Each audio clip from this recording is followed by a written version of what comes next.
Alrighty. Hello, everybody. Welcome in. This is the end.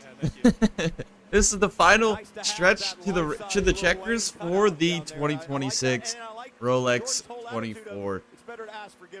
I got here for the last 3 hours. I was gonna start about an hour sooner, maybe a little bit sooner than that even. But my whole intention, dude, I was gonna stay up the whole time and watch the entire Rolex 24. And then it got to the late night hours, and it turned into an absolute fog fest. Literally, it was a 6.5, 7-hour parade lap in the fog.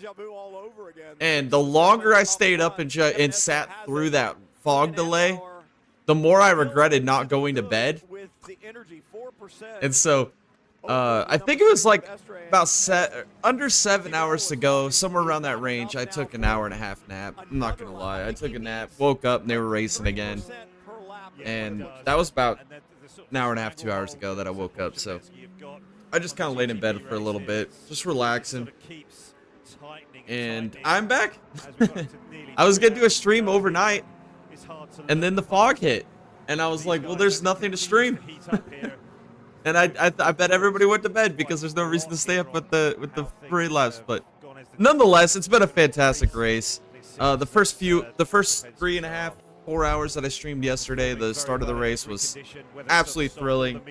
The middle stints were absolutely thrilling, and with the way that the fog laid out, it kind of changed the running order in a lot of the lower tier classes.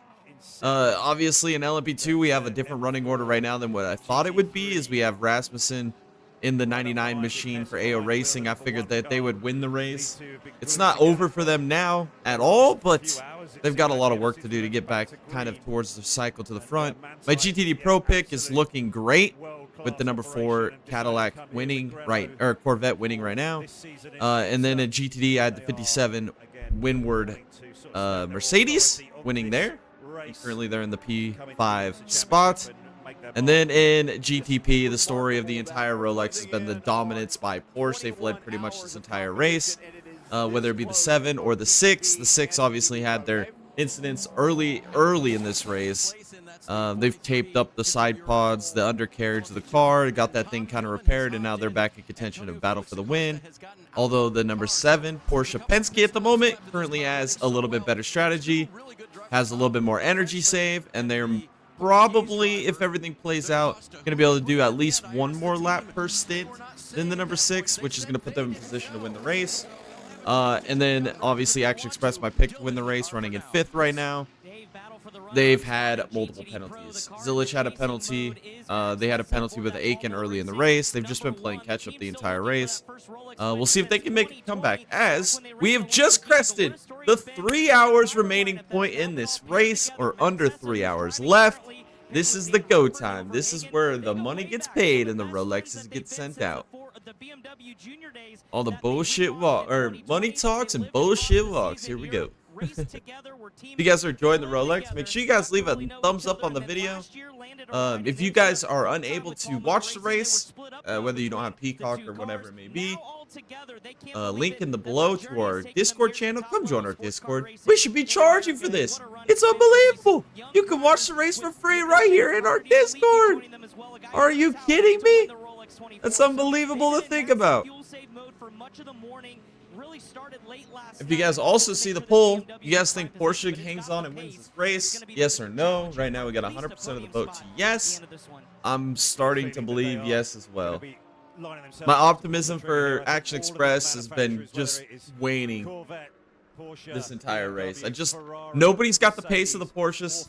They're just unbelievably fast. Even with the new concept on the car, the new regulations for 2026, nothing's stopping. They are just so dominant. 3 in a row is looking inevitable at this point. Anything can happen, though. Anything can happen. We still got 2 hours, 58 minutes to go. We'll see how this goes. We'll see how it goes. But they have absolutely dominated. This has been great racing, guys. So especially this morning. Once we got the race going back underway, a lot of these drivers, like, were so worn out and just struggling. I mean, to imagine driving through the fog for 7.5 hours. They put in a lot of drivers to get their drive hours in. We saw so many pit stops for fuel. We had to do, what, 4 or 3 different safety car swaps? I mean, I was watching that entire duration during that fog delay. That was absolutely the most, I don't even know how to describe it. The most brain-numbing thing I've ever done. Watching that damn fog delay. 7 hours, guys. And I tried. I tried grinding through it. I tried to stay awake the entire duration of this 24-hour race. I thought I could do it.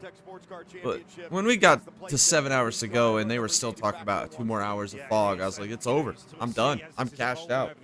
If there was racing action going on, I could have kept myself entertained. Yes, Jared. We got 3 hours left. 3 more. So it's so sad because you wait so long for this event every year. You wait and wait and wait. It finally comes around one time. And then you get a race like that's a super banger for the first 9 hours. And then you have obviously the nighttime hours, which are gonna be kind of stale. And we get the British broadcast. We had like IMSA TV. It was super fantastic. And then all of a sudden they're calling the race for like an hour, and then fog hits, and then the entire 8-hour stint they plan on doing just gets completely wiped out with the fog delay. It was kind of devastating, not gonna lie. And just watching through the fog, it just kept going on and on and on and on. They're using the airport as reference to be able to clear the track. And some of the camera shots and everything, they did look like the fog wasn't that bad, but I'm not there in person. I can't judge. So, yeah, 24 hours ain't long enough. No, it isn't long enough, man. I wish we had a 36-hour or 48-hour race. Like, I honestly, if I was a billionaire and I owned like my own track, I would try to get a 48-hour race or a 36-hour race. You know, I'd make it happen. Honestly, there's a lot of things I'd do. There's a lot of things I'd do. I'd probably buy IndyCar, and I would convert their schedule into a realistic schedule. The way a true IndyCar schedule should be: hit every market in the United States and international. Have rotating races, rotating tracks. Have obviously 5 ovals, 5 street courses, 5 road courses, and 5 rovals each year. Make it the most diverse schedule ever. Yeah. There's a lot of things I do. But we're not stopping there. It's a new seafood. And I'd have an LMP2 team so I could kick everybody's ass. Because LMP2 has been an absolute shit show. An absolute shit show. There's only been like 4 or 5 teams that have made 0, like, well, there's really only been like 2 teams that haven't made a mistake in the LMP2 class. And one of them's AO Racing, and somehow they're not winning right now. So I missed like at least an hour and a half, 2 hours of this race in the after the fog kind of came up, because when I woke up, they had gone back racing, and I was checking X, and a lot of the tweets were saying like 20-something minutes ago, 25, 30 minutes ago, the race had just restarted. So I missed about 25 minutes there from my little 1 hour 45, or I think it was like a 45-minute nap. And then I decided I watched for like another 30 minutes or so, and then I took another hour long nap. So, and then I woke back up with like 5 hours to go, and I've been up since. It's been a long one. I'm gonna definitely be taking another nap after this is over for sure, because it was a rough one. But man, I really wanted to stream late last night, man. I planned it out. I had everything set up. I was ready to go, and then the fog hit. Like right when I was gonna start too. Like the fog was getting worse and worse and worse. So I was kind of sitting there. I was like, maybe I'll wait a little bit. Maybe the fog clear out. And then all of a sudden, boom, they call it caution, safety car, and then just pace for 7 hours. That was rough. That was rough.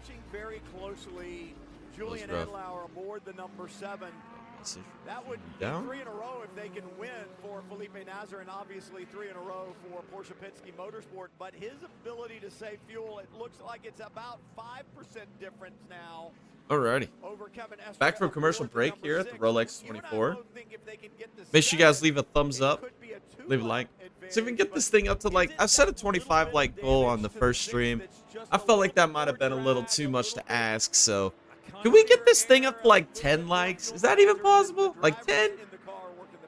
Yeah, well, I think that when I you think look it's at it, I possible. mean, Estra is just world class in that number 6 car. So is Julian Andlau, but I would have thought that Estra would really. Have you been up for a while, Jared? How to manage this energy. Have you been I watching think any it of the could Rolex? Be that little bit of damage that they got really quite early on in the race. I think it was down the International Horseshoe.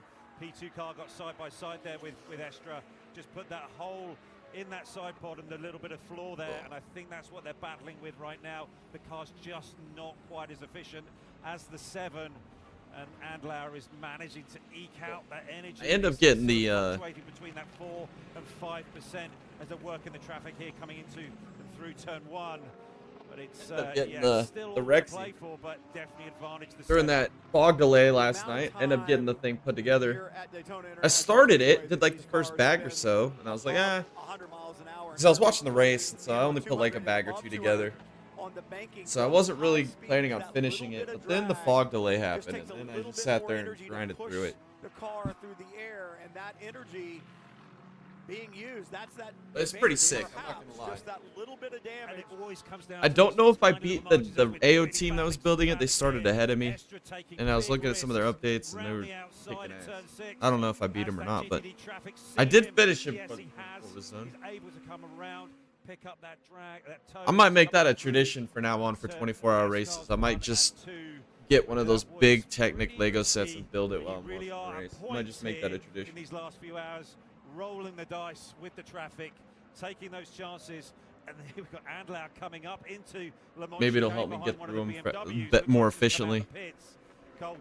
And another thing too is I need to quit being so damn excited and giddy before the start of the race, man. Like, I think I slept like 4 hours before the start of the race because I laid in bed just so freaking excited I couldn't sleep. Like, I just could not sleep. And then I finally went to bed, and then my alarm went off, and it was like, oh, time to go racing. I got out of bed so excited. The 24 of Vanderlander challenging Andlauer for that P2 position right now, it looks like. To save that energy, and that's the whole chess match. High-speed chess match you're really playing here as a driver.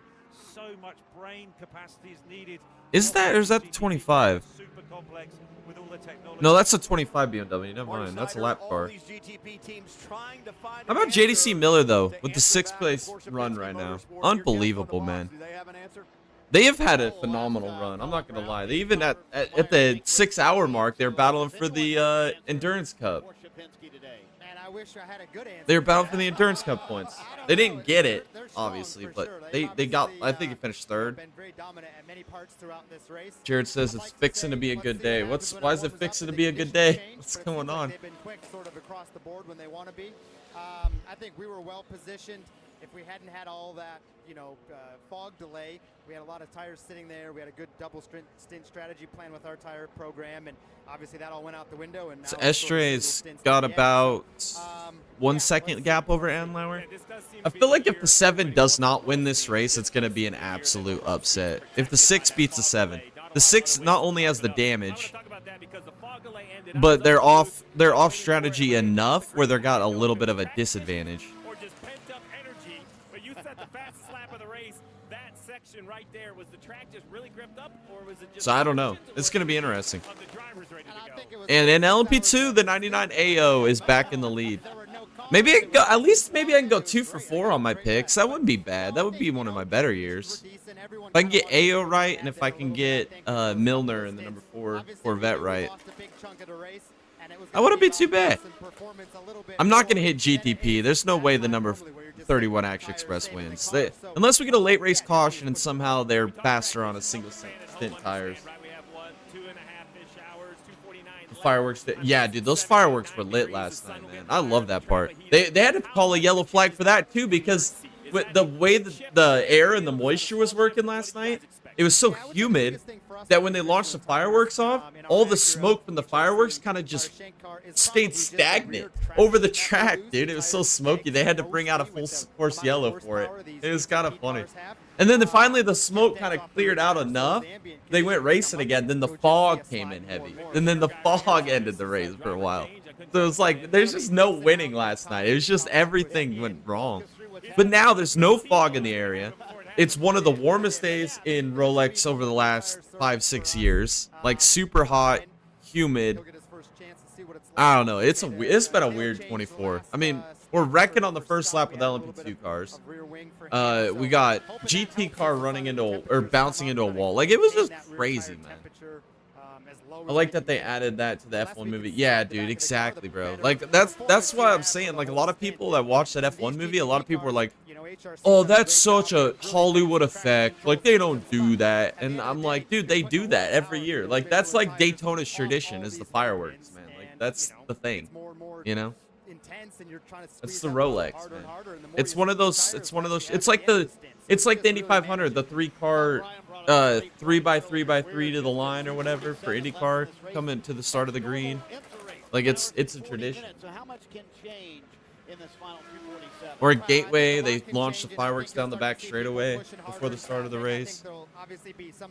Or Darlington, they launched the fireworks at the end of the race. You know, it's a tradition. Those early points in the race, people are being nice, giving each other a little break, giving each other room. But as all this winds down for all the, they also do fireworks at the 24-hour Le Mans too during the night, which is pretty cool too. Certainly some chaos for sure. Ollie Gavin is up in the booth and has a question for you. Go ahead, Ollie. Hey, Colin, Ollie up here in the booth. And then we're 3 weeks away from the 12 Hours of Bathurst. That's gonna be a freaking awesome race. That's one of my favorite ones of the year, man. I love 12 Hours of Bathurst.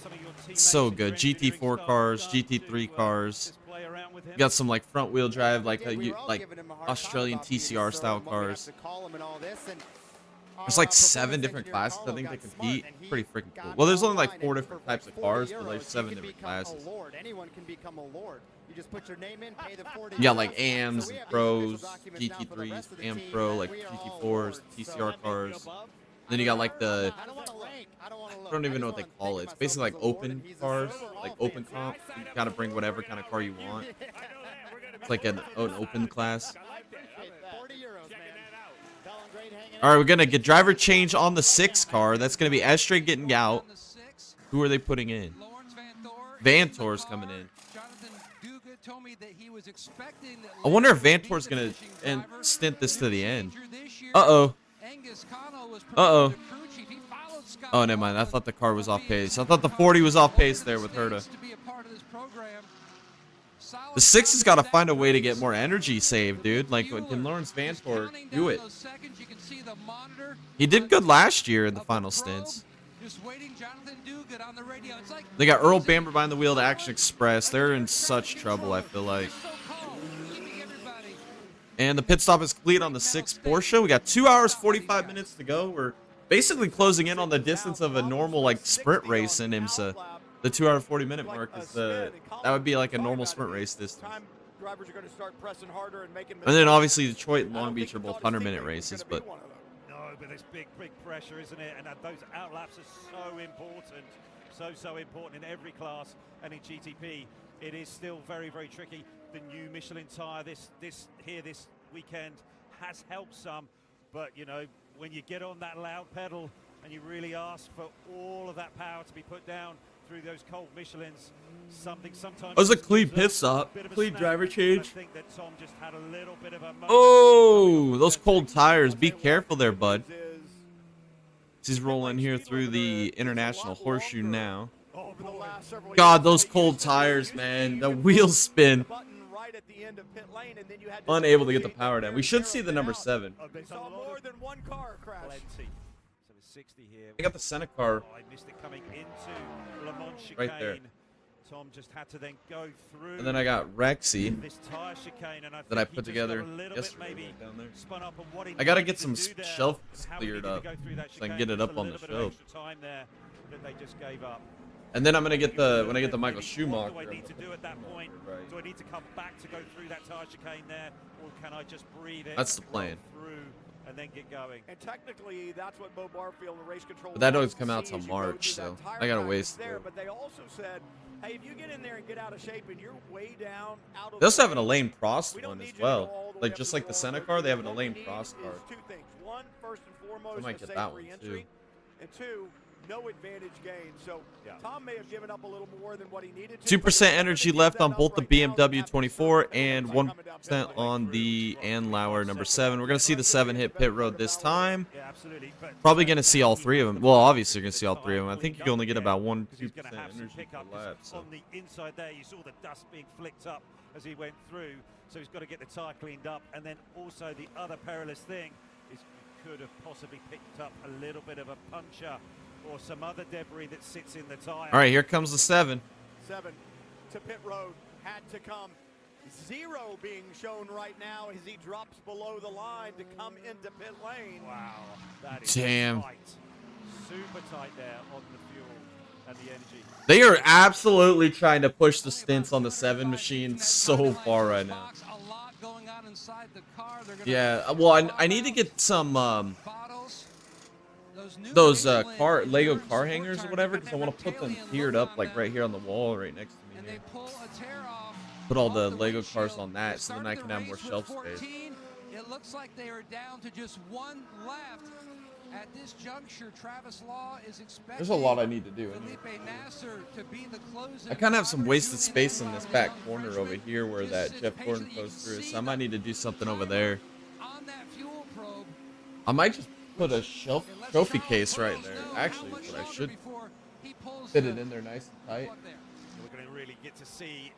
And then I can get the trophies off the shelves. That would clear up a lot more shelf space. And then I got to start framing all these pictures. His vision's going to be great. He's trying all he can to get the temperature in those front tires. There's some stuff I got to do. The challenge. I'll get to it eventually. As the pit stop is complete on the 7, here comes the 6 through the tri-oval right now. This is going to get tight here. There's going to be big pressure now. Big pressure. Oh, it's going to be close. Into turn 1 is the 6. Slow exit out of pit lane. Oh, this is going to get tight for the lead, guys. 7 still exiting pit lane. Through the S's comes the 6. The 6 has got him. Easy overtake on pit road. That really is, and it's going to now be how Lawrence can manage. And here comes the tower. Now the cold tires, that's going to lose even more ground here for the 7. Really fuel save. Well, and a couple of things. One, our data is not. This is definitely going to allow the 6 to start fuel saving here. We showed 0% fuel left on, or energy left on the way in, and I don't know if that's going to be a problem from a technical standpoint or a rule standpoint that he was out of energy. That onboard camera on the 7 is absolutely fogged up. I don't understand how they can even see out of that car. No.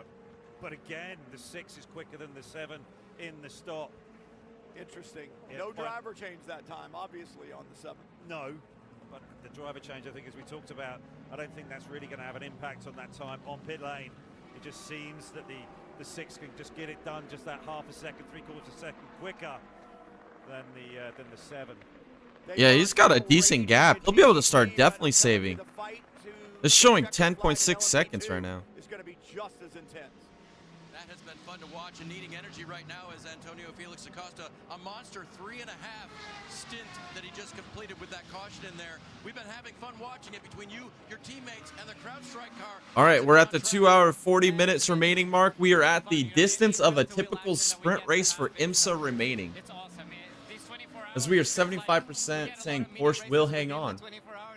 Man, I want to see Action Express win so bad. I'm such a Connor Zillage diehard, man. But, like, he had that penalty right when we went back racing. That kind of set him back. Obviously, Aiken had the penalty early. They've been playing catch-up all race. And then, obviously, during the fog, I mean, having to pit and not pit and use your drive hours. That's just the thing that sucked. I want to see Zilly actually race a lot today, man. Like, I wanted to see him put in some freaking work, man. But he only got one true stint, and then his other stint was him just riding behind the pace vehicle for 7 hours, it felt like. I don't know if he did the full 7 hours, but that was tough to keep track of, because you're just watching him roll around the pace truck, or pace car. That's a pause. I was gonna say not as hard as the others, but you know, but we did have that conversation yesterday. I still don't know how Euro Interpol. I don't know how CrowdStrike's still even in this race, dude. They were wrecked on lap 1, went laps down, recovered, and somehow now they're leading. Like, it's unbelievable. If it comes to that, would be an awesome thing to see. I wouldn't want to be in my boss's shoes, to be honest. But it would be a cool thing to see. Fantastic, Antonio. Thank you. Cheers, thank you. That was just like asking you that question back in the day. 60% say Porsche is going to hang on. I don't know, man. I'm trying to stay optimistic, but the longer this race gets into it, man, my optimism keeps going away that anybody's going to be able to beat them. They're just so fast. Like, new regulations, it doesn't matter. It's Porsche Penske at Daytona. It's like 3 things are guaranteed, man. Life, death, taxes. Well, 4 things. Life, death, taxes, and a Porsche Penske win at Daytona, man. From the workday to weekend, It's unbelievable. the WorkSport Solus is the only truck bed cover with built-in. It's unbelievable. Giving you clean power anywhere to charge Core, our modular battery system. Do more. We're back on go a commercial. We got farther. about Check out 2 hours, Solus at 37 worksport.com. minutes or so to go. If you love to travel, Capital One We'll has be a here for the rewards duration of credit the card that race. We'll opens be up here a to the world of checkered flag possibilities. drops. Whether we get the Enter full X, you earn 24 hours unlimited in, double or we miles on get everything the you buy. patented And turn on Rolex purchases 23 hours, 58 minutes, and trips. 36 Plus, second get type premium race. benefits at a collection of luxury hotels when you book on All of it's Capital on the One table. Travel. And get access to over 1,000 airport lounges worldwide. Open up a world All of it's on the possibilities table. with Capital One. What's in your wallet? Coming to the stage this Friday, it's Ned's first team karaoke night. But he's wondering, what if my flaky red plaque psoriasis takes center stage? Next up, we have Ned.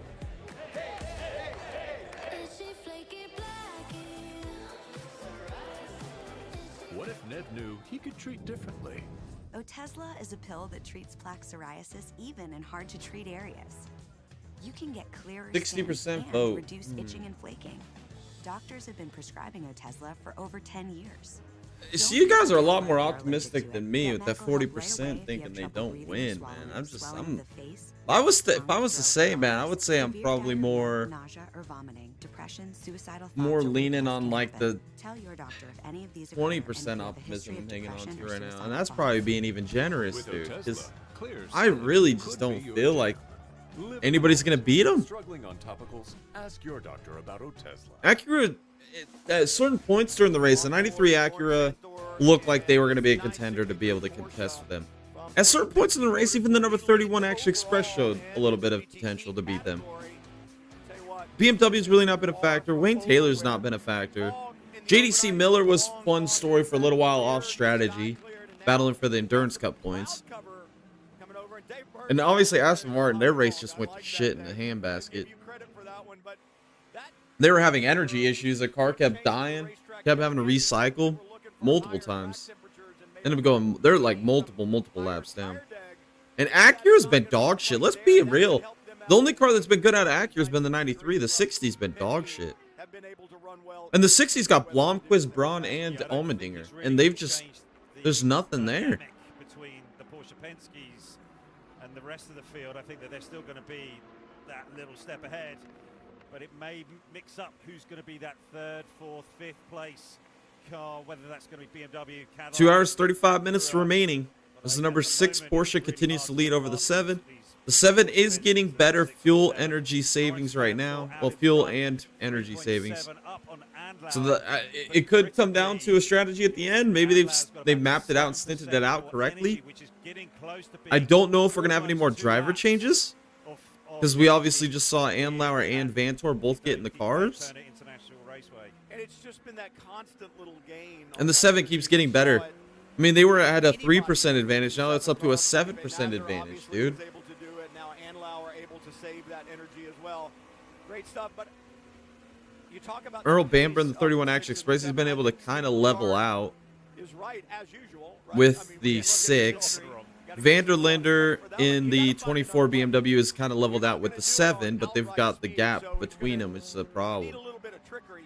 It looks like it's all setting up for the 7 to win this race, the 7 Porsche Penske.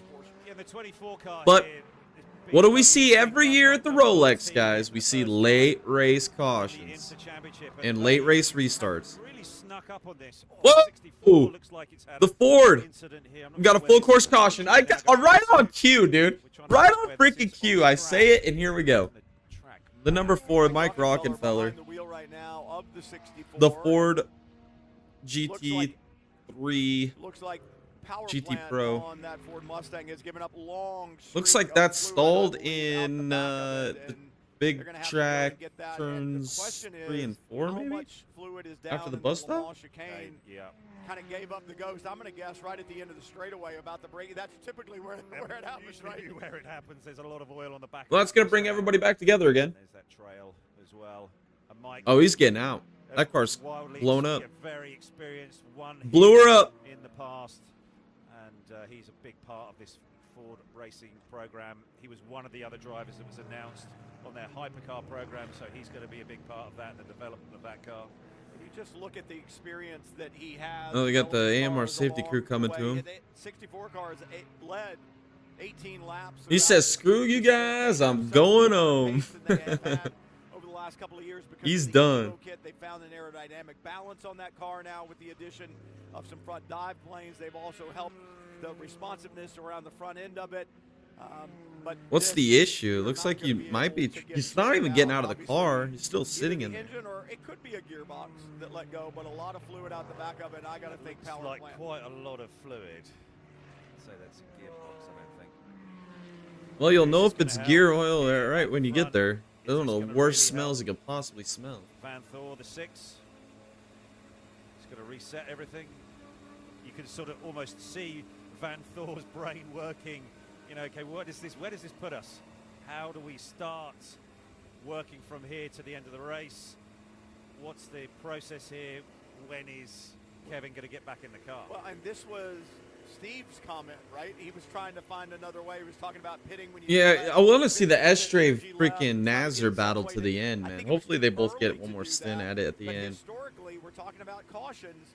Historically, I feel like Action Express gonna put Aiken back in the car to end the race. 31 to go. That's almost one full sprint race. And my problem with Aiken, guys, he's a fast race car driver. I will not deny it.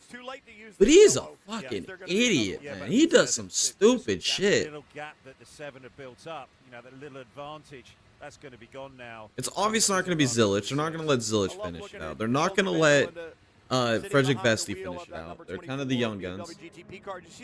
And Earl Bamber's already stinting now. It's gonna, it's gonna definitely be Aiken in the race. Ever did this or not? But half visor there that he can easily move up and down just a little bit to work as a sunshade. Yeah, that's something that you do, particularly here as well.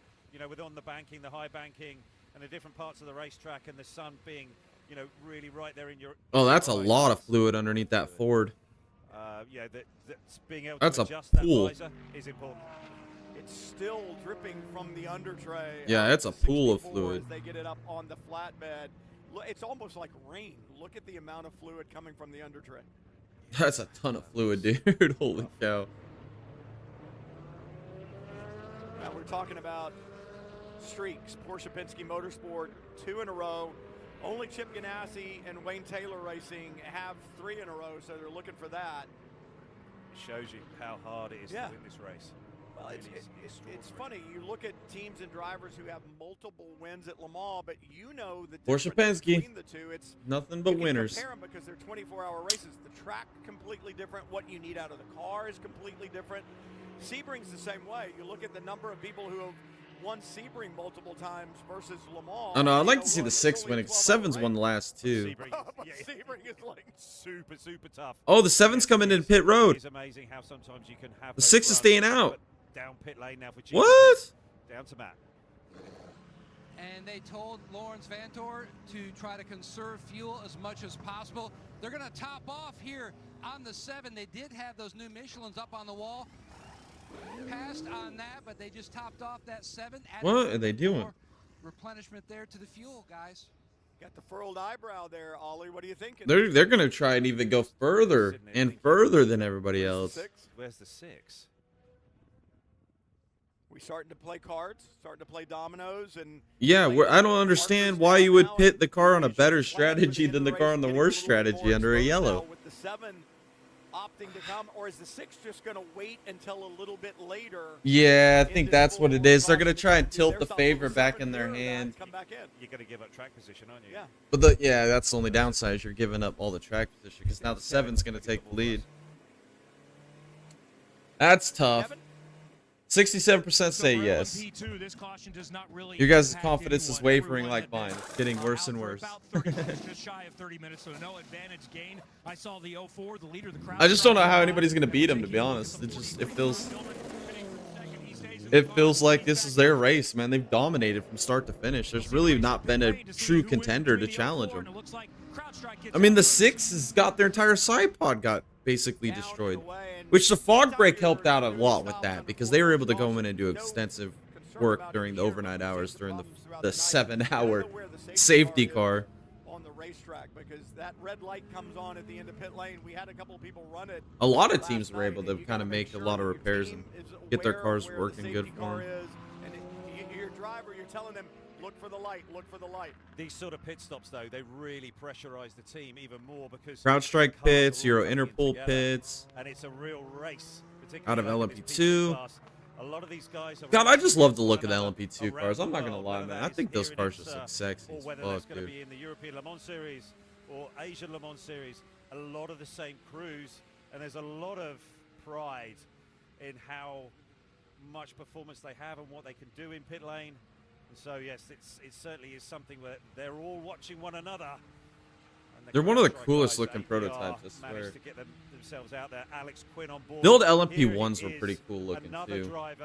I do like where we're going with the new like hypercar and everything. I love the platform.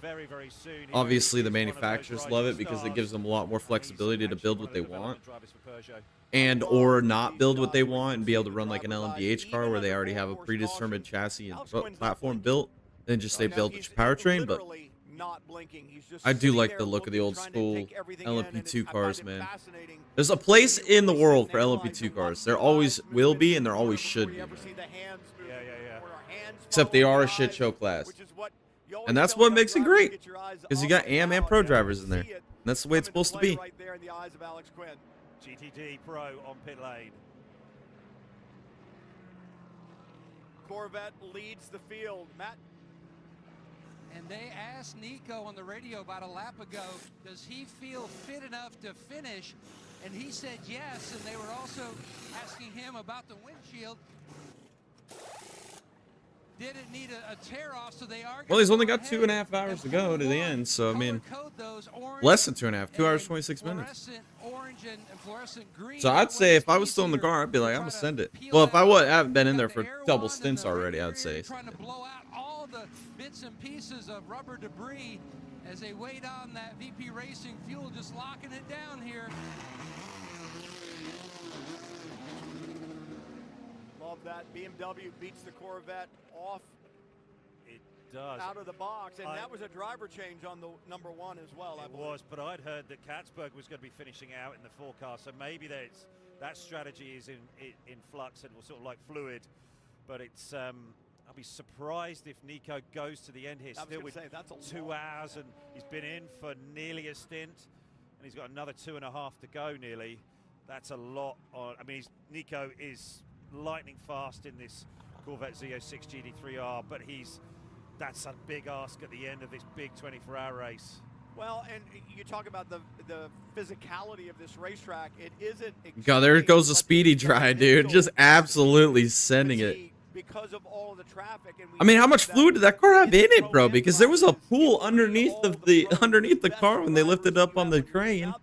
So for the cars that remain running on the racetrack right now, it is the best driver. And it's all the way from the bus stop. Every single one of them, and you would think that as good That's as a lot of Nico fluid is, that Ford dropped, you man. would want the fresher driver in for those last 2 steps. Particularly when you've got someone like Katzberg there, loaded, ready to go, rested, fueled, ready for the fight. And like Townsend was saying, making sure that you can actually get him out with a reasonable amount of time so that he understands the conditions, the situation that he's dealing with. To me, with Alex Quinn here, it looks like he's dealing with something What's he inside. adjusting? Yeah, he's looking down a lot. There's something on the dashboard. There's Carl Kirkwood there in the Lexus. This is the 59 car, which has been an absolute jet ever since. 2 hours and 24 minutes. Tire pressure system. It's crazy how we had a 7-hour fog delay. I still can't get over that. Where it monitors the pressure, not only important for the teams, but the officials use it as well. There are I can't. This is most on minimum inflation crazy. Like I've seen long safety cars at other tracks before. Like obviously Le Mans, was it 2 years ago or last year? Not be, because it took a long time to get that When sorted. You look at it, 19 laps when we had the BMW wreck into the guardrail or whatever, and we had to basically red flag the race so they could fix the guardrail, and that was like a 2 or 3 hour safety car there. But and I remember one time watching the 24 Hours of Spa when we had, or not Spa, Nürburgring, when we had like a big fog come in. And Jonathan Duguid calling Larry into the But this year, man, this was a crazy one. Here comes the 6 Porsche Penske, finally gonna pit. At this juncture is moving his window a little farther. But now they're gonna lose all their track position. They're gonna have a better fuel advantage, but really, what's that gonna matter if the stints ain't gonna line up at the end? I don't know. And the 65 waits to let the Porsche out, but basically just opening up his strategy even more, because Lawrence Vantor will be the finishing driver on the 6. Still waiting to see if Nasser will get behind the wheel of the 7. Well, I don't know. I think, is the I feel like you're not going to do a driver change this late. mileage that we've seen on the 6 and the 7 a little bit throughout this race. The 7 seems to have had the advantage, and right now should be 2 stops to the end, a little closer for the 6 perhaps, because they haven't had the energy savings that the 7 has. A lot of questions to be answered. There's a ton of questions to be answered. Why the fuck are we doing an alternate pit strategy and giving up track position to your team car that's in better condition? I don't understand it, man. I get it. We want to have some like better fuel strategy, a little bit better energy towards the end of the race. But if your stints don't mathematically line up to the end anyway, I don't know. I mean, obviously you're gonna end with Vantor, so you're not gonna have to worry about a driver change. I would have just matched the 7 because they're gonna have to do a driver change anyway, and if the stints don't line out mathematically, what's the point? I don't know. Some stuff just we're gonna have to see it play out. We still got what, 2 hours 20 minutes to go? Probably have about 2:17 to go when we go back green.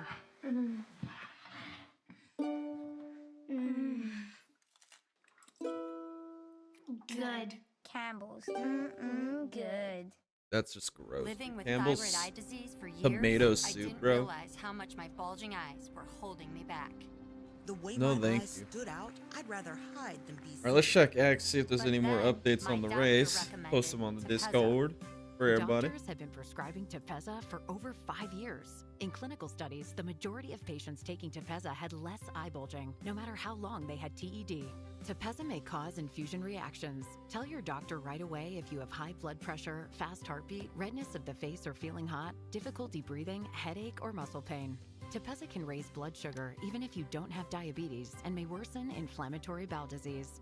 Tepezza may cause severe hearing problems, including hearing loss, which This may be one's permanent. good. Tell your doctor if you have any changes in hearing or if you are pregnant or planning. My to be, favorite one is Tepezza the may Joey cause your newborn Pagano. baby.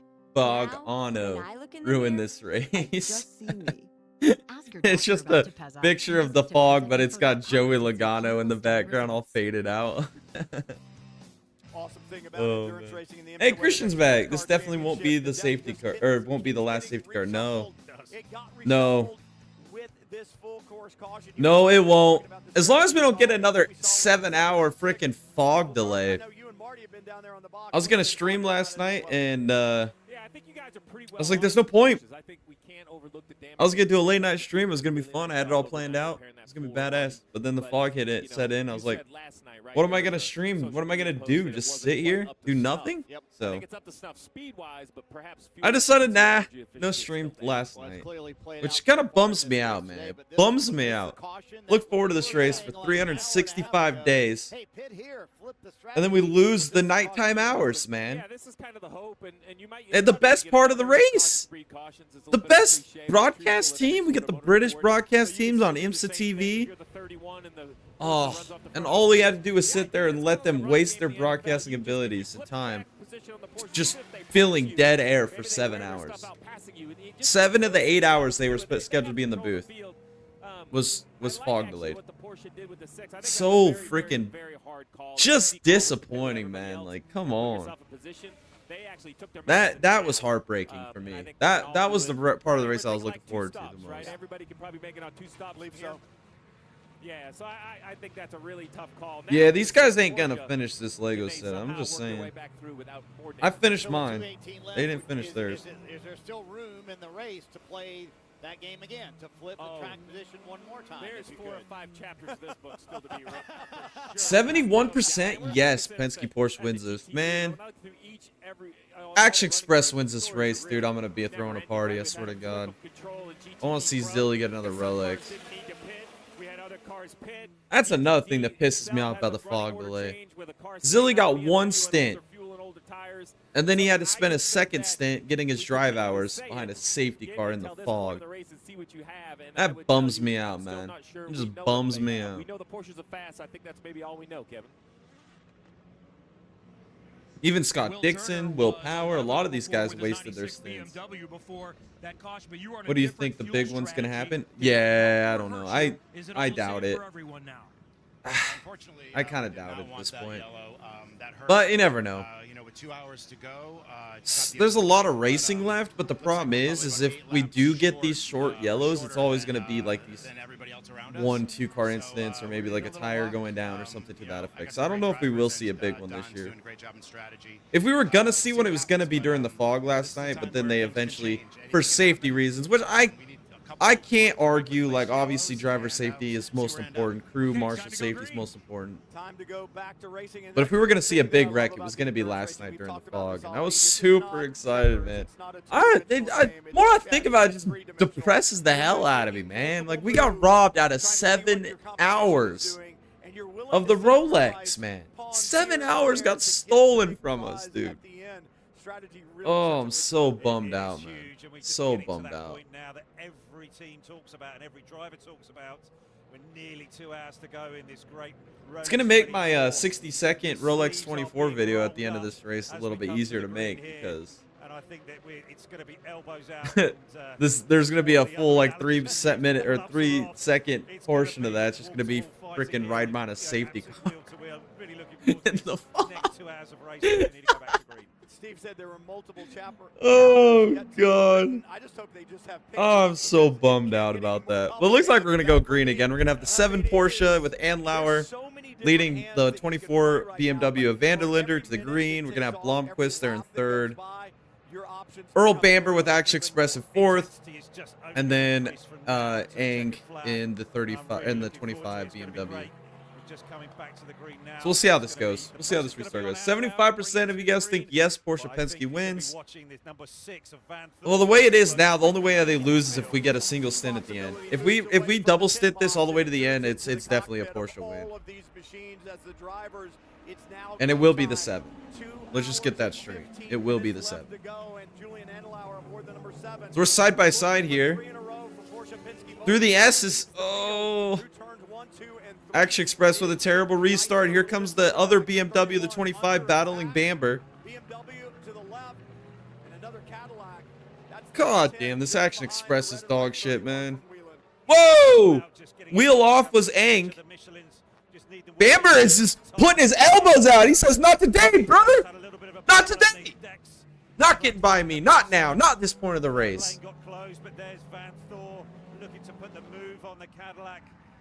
Vantor's got to get through this traffic, and he's got to get through it in a hurry if he's going to contend with his teammate. Whoa! Oh, no! The Corvette in the grass! No! My picks are falling apart! All kinds of debris on those Michelin tires. You're going to lose grip there, not have the run that you want. No! Katzberg! What are we doing? That is huge. Where he got pinched out there, got pushed wide. Oh my God, my picks are falling apart. Absolutely, making me look like a bonehead dumbass, man. Oh, 3 wide end for the chicane. Oh my God. Racing room and cars remaining side by side through the corner. But my point with all of that is that you are the loser if you're the driver in that spot. That hurts your race. A penalty for the guy that you were racing Okay, Whoa! when the damage is already done to you, The 40 Cadillac trying to get to the outside of the Porsche, the 6 Porsche. just giving stuff up like that. Aang is flashing his lights at Bamber. He ain't happy with that little door check. Ferrari on Corvette crime, dude. Oh. Guess who's leading now? It's Manti. The Manti Porsche. At this point, you've got to give it up. You've got to breathe it here because the Ferrari's only going to one spot. And yet Verone's going to be on the radio saying he needs to give you the room, but you put your car at risk.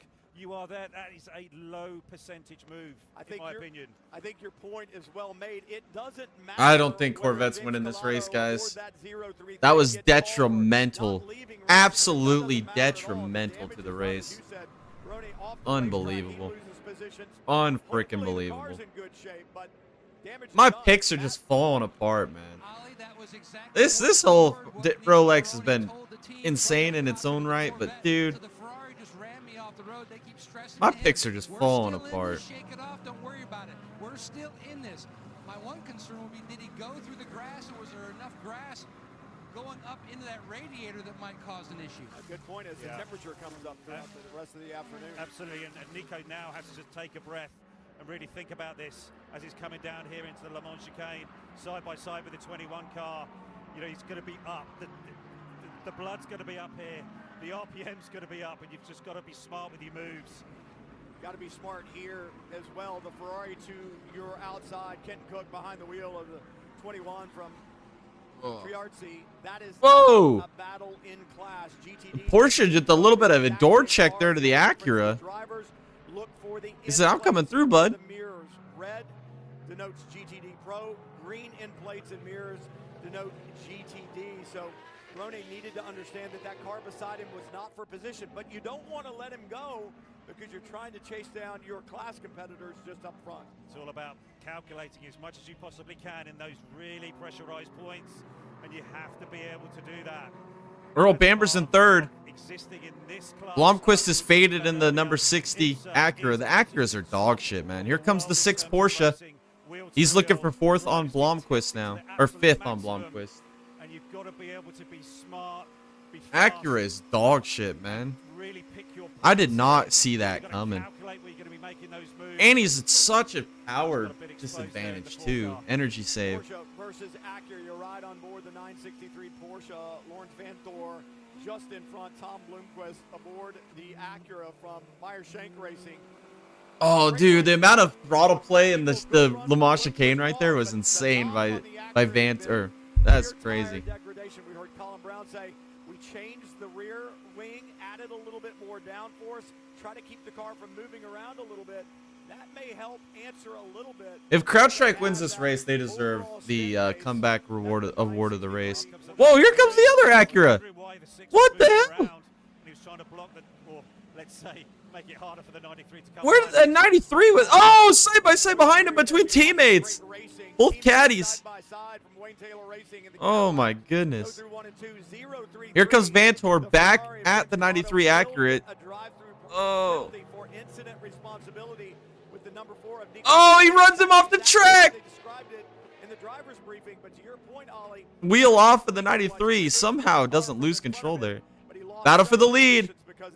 The number 1 BMW versus the Manti for GTD Pro. Into turn 1.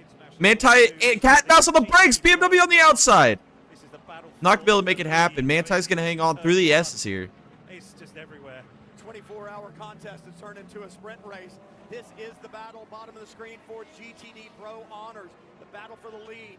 Greening has it in the 911. God, wouldn't that be a freaking story arc if somehow BMWs wins this race after what they did last year? Oh my God, you can't make this up. This is what makes racing so good, man. You just can't script it. You can't make it up. It's just, you just sit back and enjoy it because it's just crazy. Always play the long game, and here they are leading in GTD Pro with Brining on board, and it's a world-class effort. Great to see Grillo here in the IMSA WeatherTech Championship. These guys, they're going to really hold on to this lead here. It's going to be hard to prize out of their hands. They know how to win anywhere in the world. Well, and you think about it, for The 65 Ford still in the mix here too, running fourth. Professional championships under their belt, race wins at some of the largest, biggest, most prestigious races in the world, but not a win here at the Rolex 24. That's where they find themselves. Oh, side-by-side Sun Energy, Mercedes, Ford. Ford gives way through the Le Mans chicane. Mercedes, Ford round out the top 5 right now in GTD Pro. Yeah, Seb Priaulx here battling with Engel in the 75. Seb Priaulx is another one that was announced in that hypercar program with Ford. He's going to be. I'm glad for Seb Priaulx. He deserves it, man. What he did in Rexy a couple years ago, winning the championship, basically the solo championship in GTD Pro, that was impressive as hell. Do drivers generally agree with penalties, Brian? No, not in this case either. When James Collado was told, he said, how is that possible? He was too far behind. And a response from the pit stand said, yeah, it doesn't seem to go with the driving standards and the way things have been called so far. So we all have our own perspective. We certainly do. We certainly do. Yeah, it's tough. It is. Drivers always have that sort of feel and look on where they are at that time. I mean, I understand the penalty. I understand it. Part of me disagrees, part of me agrees, but I mean, to be fair, the number 4 Corvette should have just never put himself in that situation. What a stupid move to do. With this much time remaining in the race, battling somebody you're not battling. You're not battling that guy. Like, that's not for the win. Basically, if you've got overlap, Corvette just choking this race. And you were there at the apex, you have the right to be there at the exit. I just don't. I like Manti. Don't get me wrong. I like Porsche Manti, man. I like them a lot. In the World Endurance Championship, I do not want to see them come into IMSA and kick their asses, man. It just part of that rubs me wrong, man. Easy for me to say. Tell you who may have a say in this is Windward Racing, the 48. Mercedes closing in on this lead duo up in front, and Windward, we have talked about them a lot in GTD because of their prowess there, their championships, their 2 wins here at the Rolex 24, but now show up with a GTD Pro entry as well, and it's not surprising at all to me to see that car up there battling for the lead. Yeah, Maxime Martin behind the wheel there. And no, it's not really getting away from Vanderlinde. Going to be putting the pressure on Dan Harper in the one. BMW's keep in touch. So is Earl Bamper in that caddy. We got a 3-way battle for the lead in GTD Pro. Porsche, BMW, and Mercedes. That'd be crazy if Windward, in their first attempt at the GTD Pro Air Daytona, another storyline that's just absolutely phenomenal.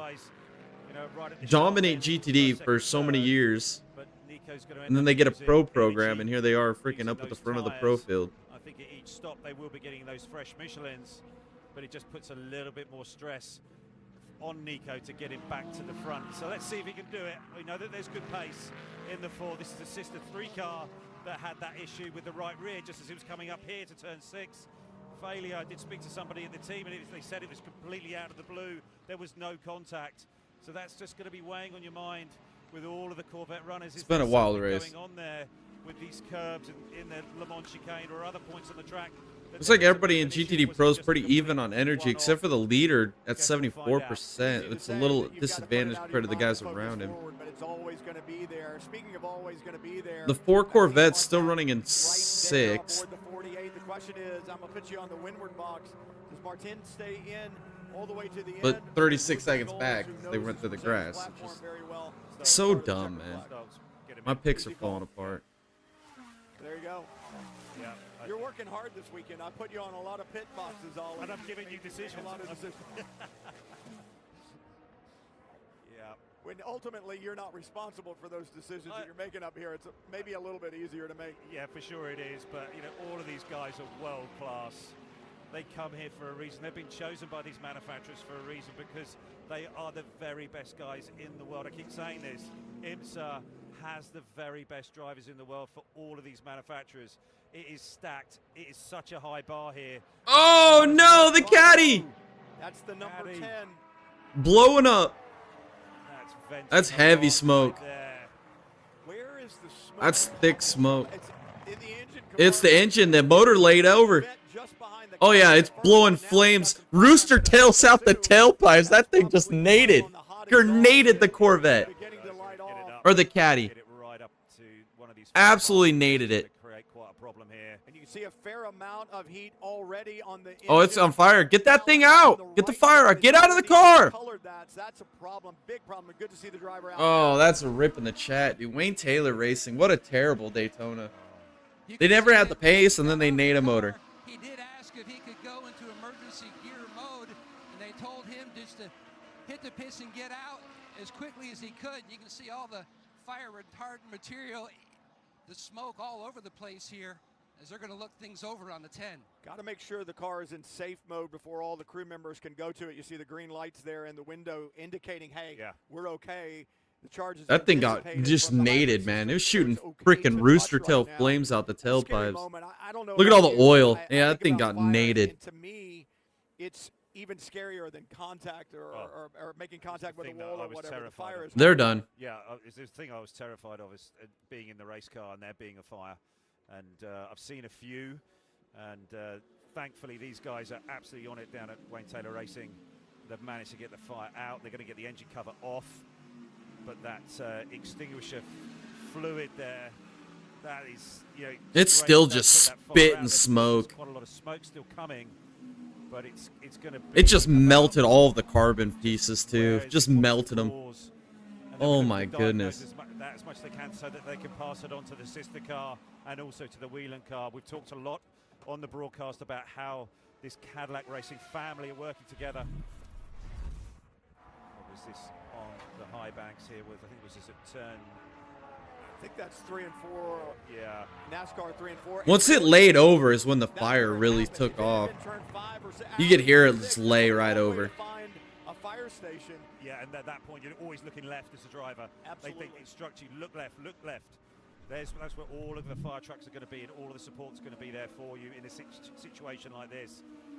It's another one of those things. You think about race car drivers, 200 miles an hour. Is that going to affect the Action Express, or is it going to affect the sister car? Situations where it becomes critical. Or was this just an anomaly? What do you know about the racetrack and the safety access that's there? Where's the nearest fire extinguisher? Where do you want to go? And it just shows you the level of professionalism. It is a huge thing, and it was one of the things that my crew chief always used to talk with me about what you have to know where these points are. Oh, thick traffic. If you do have an incident like that, you can get the car to for your leader in GTP. Been another issue then. Talk about issues. It's not over until it's over. Go to the leader, Julian Andlauer, aboard the number 7 Porsche Penske. Oh, dude, why are you going 7% to the kink? Whoa. Oh my God. Pretty low percentage move, but he managed. Very low percent, like stupidly low. It was just dumb. The Aston Martin Almost threw it away. Just did not see him, but he managed to clear him before he had to turn into the kink there. So he got a little lucky. He got a little lucky there. He got a lot of lucky. What are you talking about? A little lucky. That's a lot of lucky. So much could have went wrong right there. Because the result isn't catastrophic. Yeah, but it's crazy how many of these situations come along. And it's like every time you're in the car, you can almost write a chapter in that book. As a driver, it's insane. You know, just like right now, coming up to the kink, and you've got 3 wide. Here we are, the 7 cars looking to come up the inside through the kink. He's got it done. He had to have a little bit of a lift. Now where's he going to place the car? On the brakes coming into 5. Where's the Aston Martin going to go? Which side is he going? Has he seen him? Can I go around the outside? Yes, I can.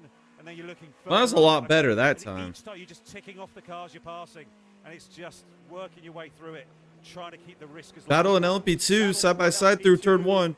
The lead.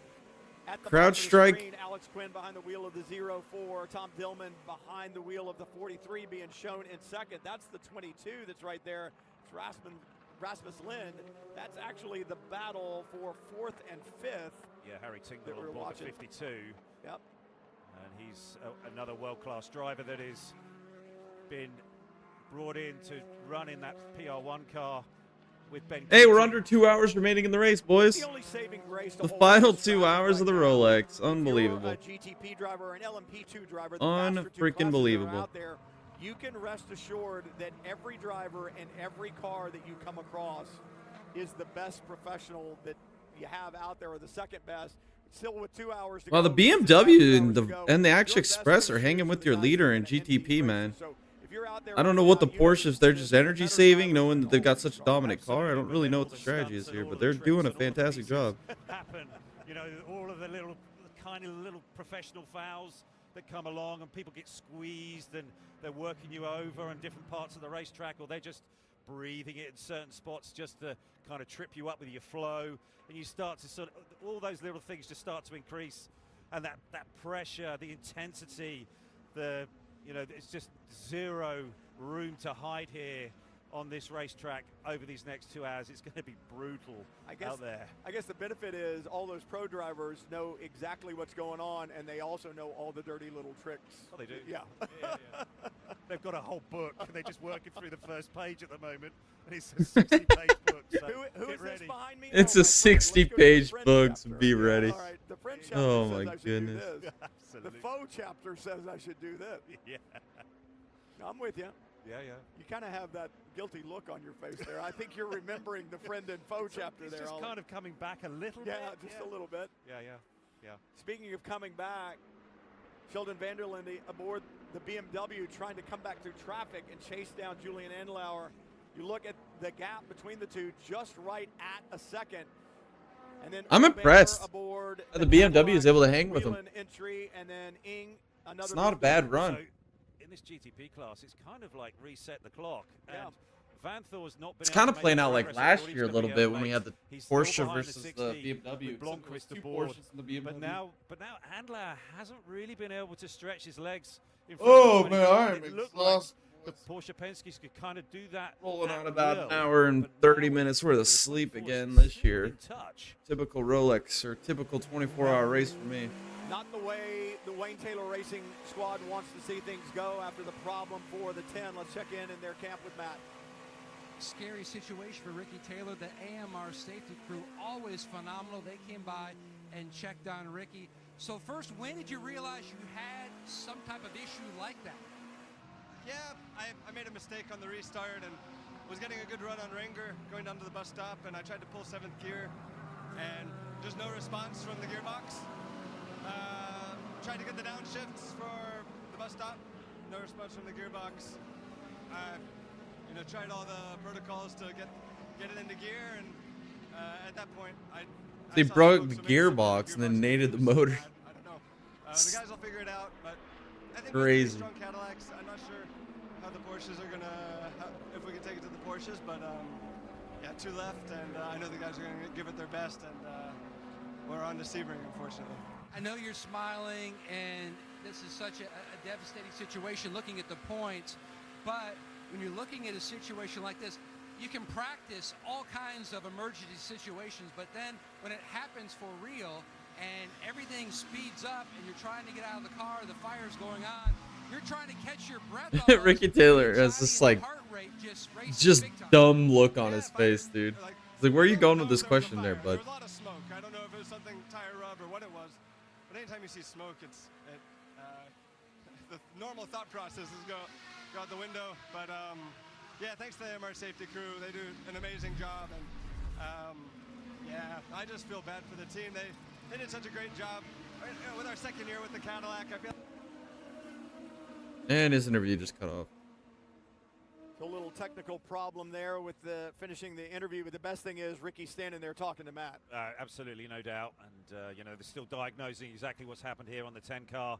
But, yeah, it's great to see that these guys jumped on it so quickly and got it under control. That's about 1.8 seconds now. Safety team, always great to have them It's around. just None of nothing these they can races do with happen Porsche, without man. The safety team, Really race nothing they can control, do. All the people from the registration side and all of that, that's what makes this program so good. The race directors as well. And by the way, Linda Snyder's birthday today, race director Todd Snyder's wife. More to come from the Rolex 24. Ollie Gavin and I are going to step out. The other boys are going to step in. See ya. See ya. Hey, we're going to get Lee Diffie. Lee Diffie back in the booth. That's good. I need some Lee Diffie in my life right now. I need a little bit of energy boost to keep me awake for the next hour 50. Check the old X, see if there's any more memes, any more craziness going on over there that I need to share with all you fine people on Discord. Quantum Fiber Internet here, saying yay to the amazing Chris. And Mr. Tickles. You took a cat and made him internet famous. Yay tickets! Thanks to you and Quantum Fiber. Mr. Tickles Wayne Farrell, you're a cat whisperer, Chris. A real cat daddy. And all you needed was this fab fur boy and reliable Quantum Fiber internet. New driver rating. Pin. You have a UTI. It's for all those drivers that could drive around 60 mile an hour behind a safety car for 6 hours in the fog. Now just brace your urethra for turbulence. If you love to travel, Capital One has a rewards credit card that opens up a world of possibilities. With Venture X, you earn unlimited double miles on everything you buy. And turn all of your purchases into extraordinary trips. Plus, get premium benefits at a collection of luxury hotels when you book on Capital One Travel. And get access to over 1,000 airport lounges worldwide. Open up a world of possibilities with Capital One. What's in your wallet?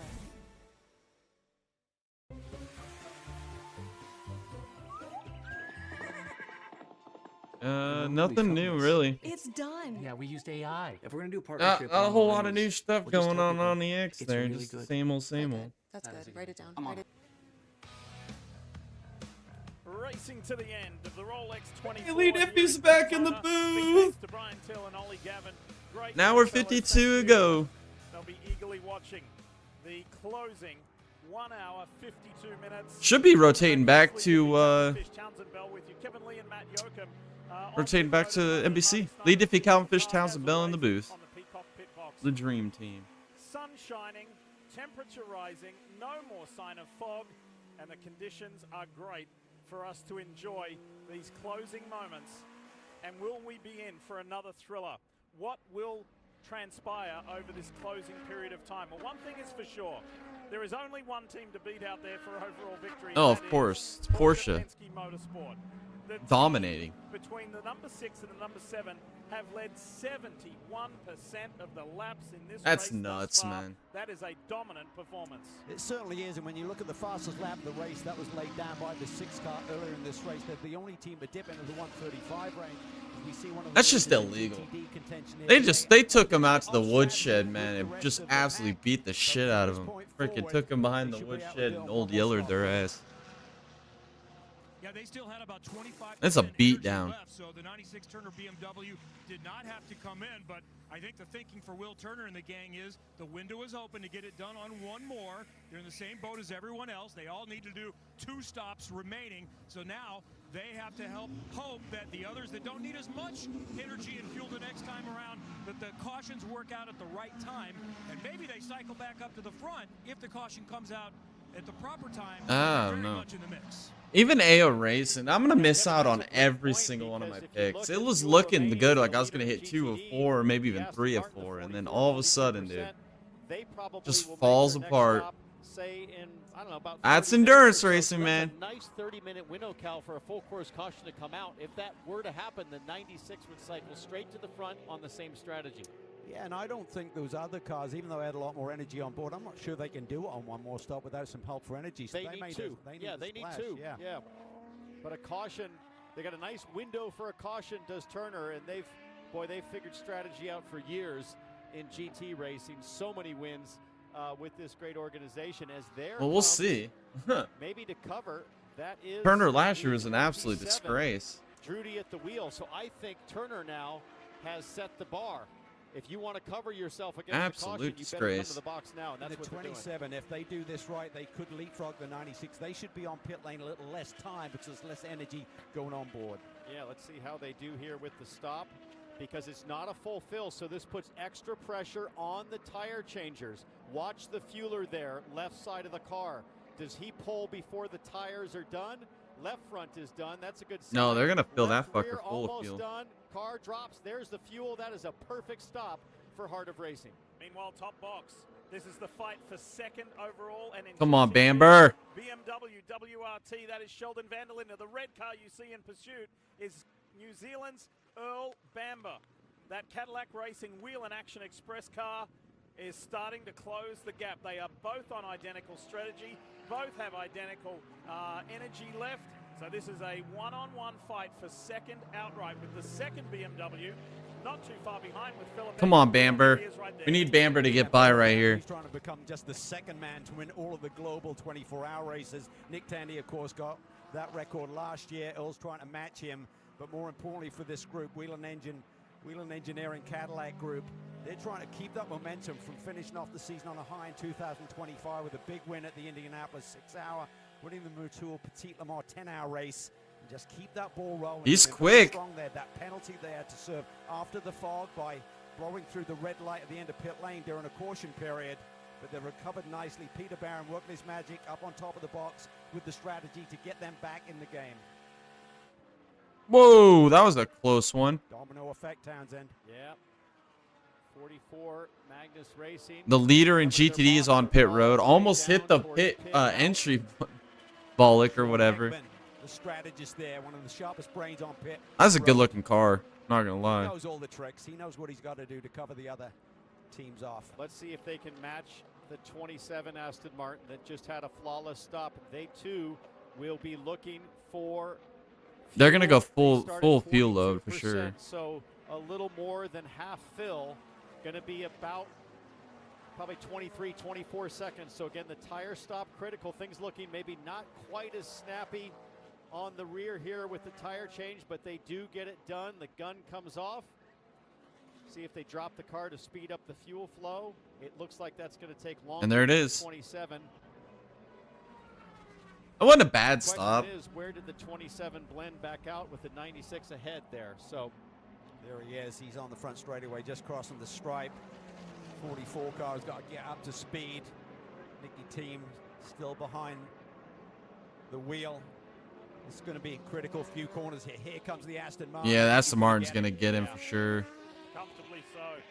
Yeah, Harder Racing got him for sure. He enters and he has to get back up to speed and get those tires back up to temp. And that's just it, Lee. I'm glad you pointed that out. It looks really close, like maybe a second difference until you factor in the cold tire outlap where you're going to lose another probably 3 or 4 seconds waiting for the tires to come up to temperature and up to pressure. So let's do like a grouping, a state of play on, because you always want to know if you've got a shot, if you've got a chance. So in GTP, there are 9 prototypes on the lead lap. In LMP2, there are 7 cars on the lead lap. In GTD Pro, it's 8 cars on the lead lap. And in GT Daytona, GTD, there are 12 cars on the That's a lead lot lap. of cars And on it the is lead lap super in close GTD. between first and second, between Matt Bell and Lucas Auer. Race lead up, Julian Andlauer has just over a 2-second lead over Sheldon Vanderlinde in the BMW. Wow, a beautiful long coast phase for Julian Andlauer. Yeah, I dude, say beautiful he's because just you're leading killing by it on 2 the save, seconds. the fuel You've save, got a car energy that save. sustained no damage, clean I body just work. don't, there's nobody You're so beating these fast that you Porsche, can man. breathe The it in Porsche is brake winning zone this and race, coast it dude. in for even better fuel mileage while maintaining pace. It is all Penske control right now.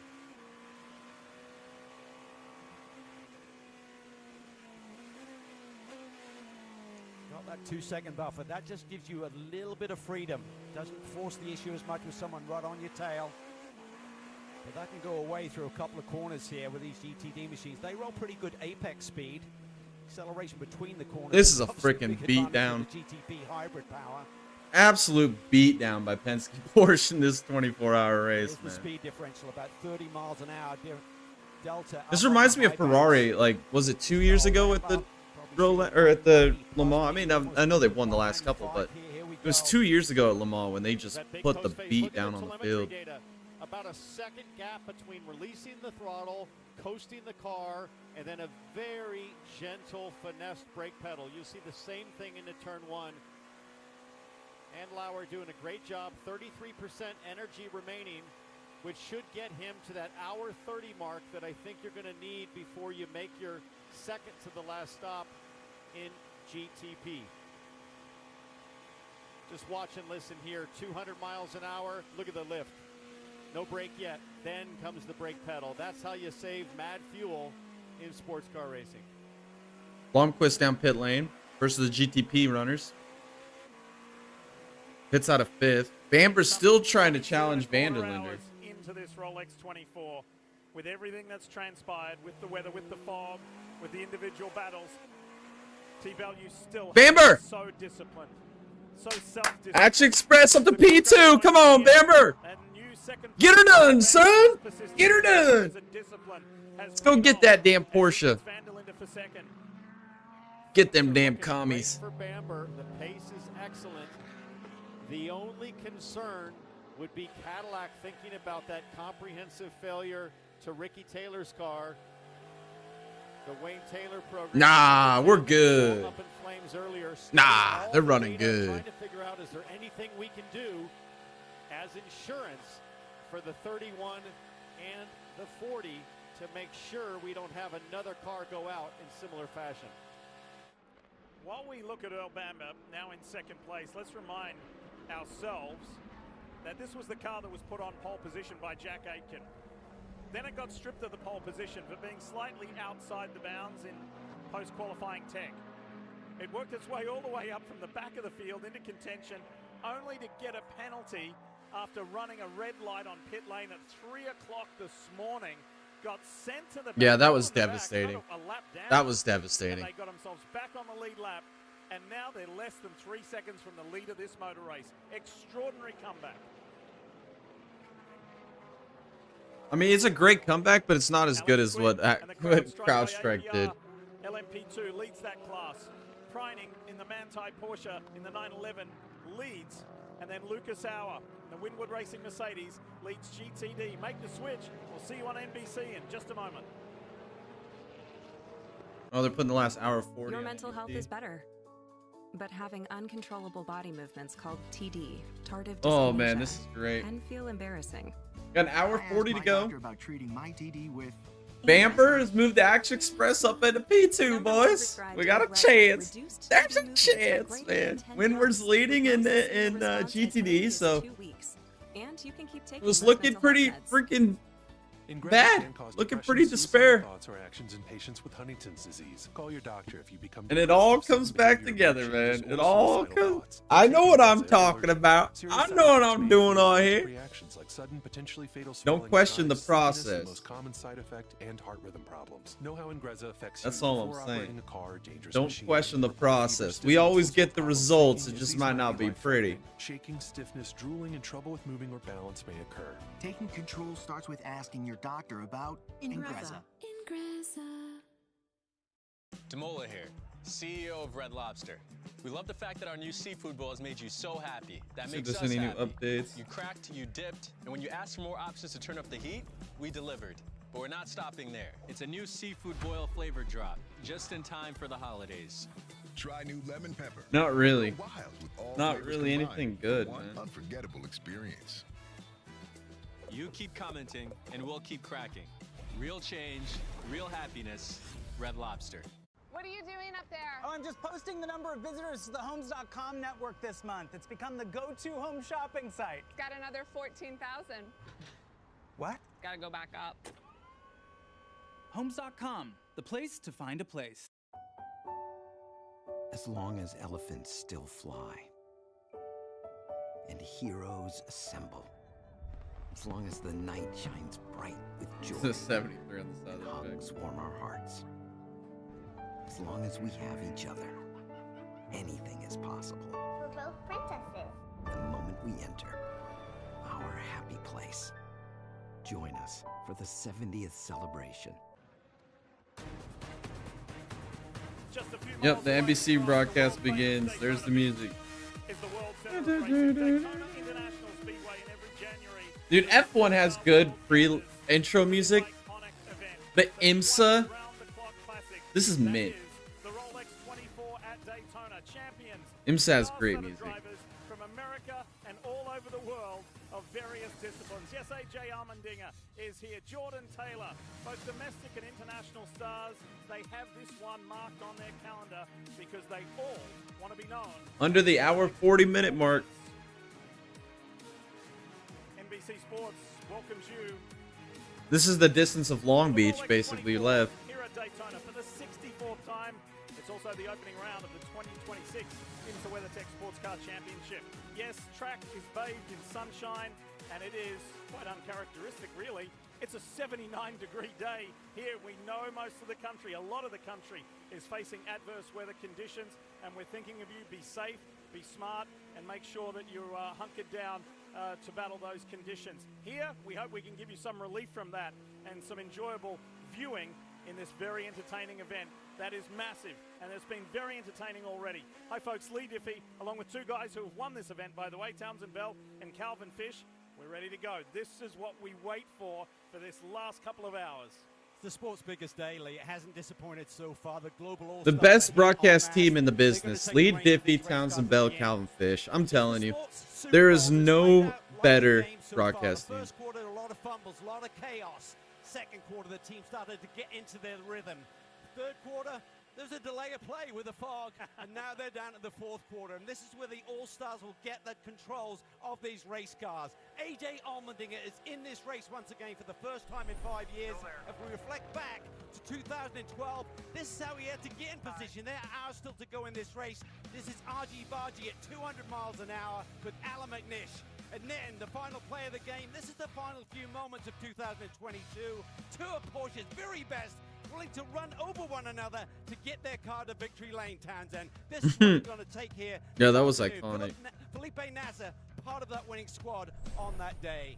Cal, there's 226 drivers in this race, 60 cars, but about 22 hours ago, I gave you one to watch. It was number 7, Felipe Nasser. We're on board with number 7 right now, but it's his teammate, Julian Andlauer, who is behind the wheel, but we expect Felipe Nasser to finish this race. The reason why, I believe he's the best driver in this field. It hasn't come easy for them. There's been some issues. Their teammate car had contact early.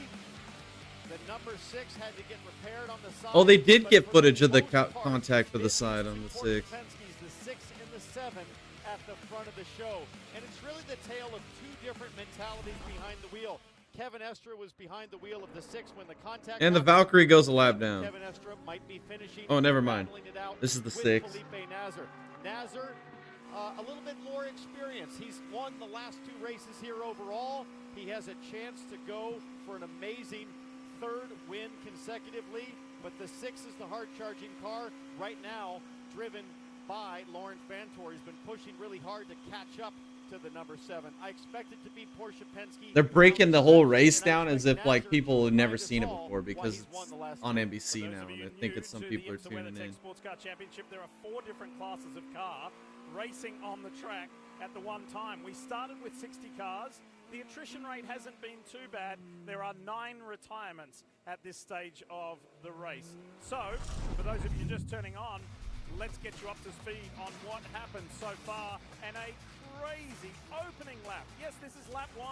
There'll be Lutke there, and that green and black machine loses control under braking for the very first corner. Chaos ensues. Many of the LMP2 front runners were involved in this. Look at this moment right here. Oh my God, I remember that. During that opening. Oh my God. And then the number 28 GTD Porsche with Zitza behind the wheel, loses it into turn 1 on the subsequent restart. Massive contact into the pit lane attenuator.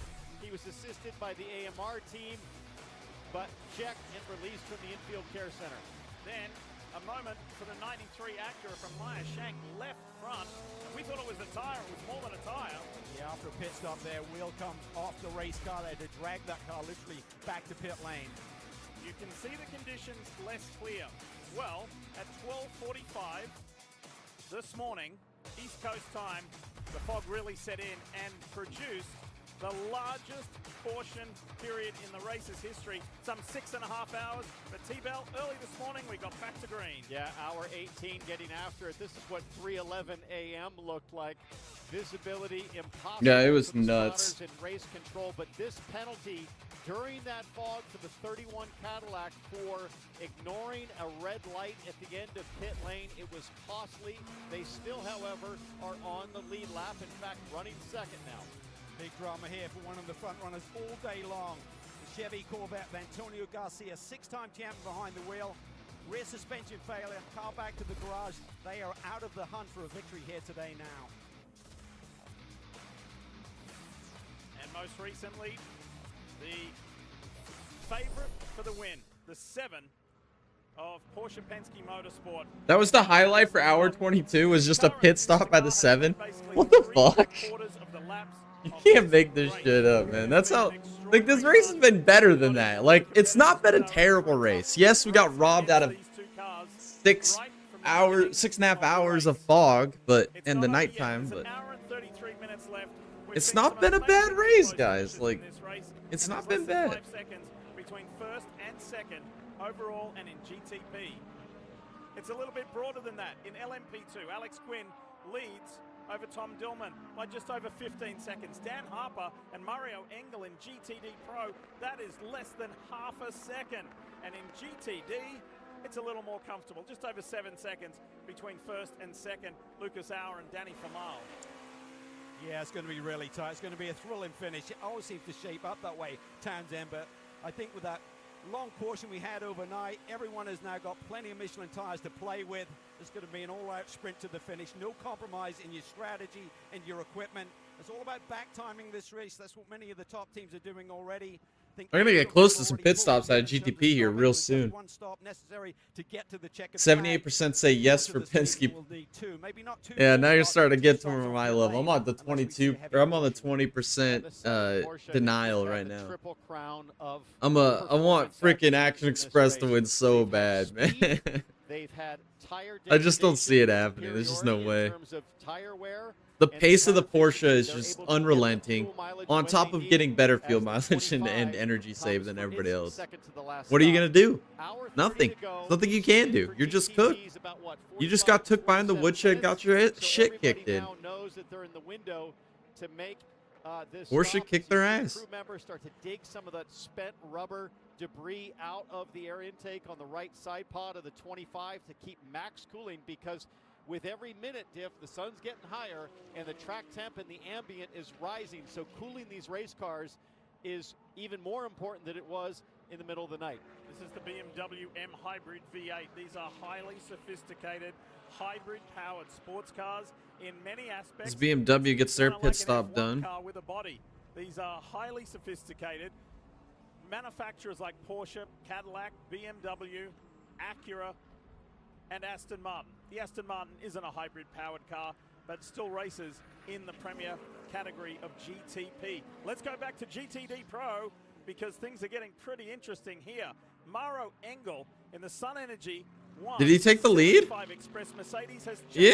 The lead from Dan Harper. Holy cow, where did that come from? Had a few bobbles during the course of the race, just the typical argy-bargy that you see during one of the That's Will Power, dude. Will Power's not gonna win the damn Rolex. Well, it's not. He's not driving right now, but he's in part of that team. One of its 4 drivers is Indianapolis 500 winner and 2-time IndyCar champ Will Power, doing his first Rolex 24. Yeah, it's looking beautiful. Can you imagine winning your first Rolex 24 in your first attempt, dude? C. Zilly did it. Fellow countryman Kenny Habul putting this program together along with Supercars champion. Yeah, Chad Mostert is a badass too. And then they've got Mauro Engel, the German. Even though the fire suits are proudly Australian in big, bold form, Mauro Engel has been getting the job done, has been wicked fast on this stint. Coming from, I think, down in 4th up into the lead. And the An hour 30 remaining, boys. Performance as those track temps Getting down to the final stops, the final stints. God, Corvette is 74 seconds back, man. In this Rolex 24. They threw it away. The teams and drivers and crews were asked to exercise a lot of patience, Cal, during a 6.5-hour caution period due to intense fog. The visibility was frankly dangerous. The race control said, we're not going to stop the race. We're going to keep it going for a variety of reasons. And then early this morning, just probably about 7:15 local time, we saw green, and that brought much relief. There we see it, Anlau. Here we go. Porsche's in pit lane. Should be good for 1 stop to go, Matty. Driver swap.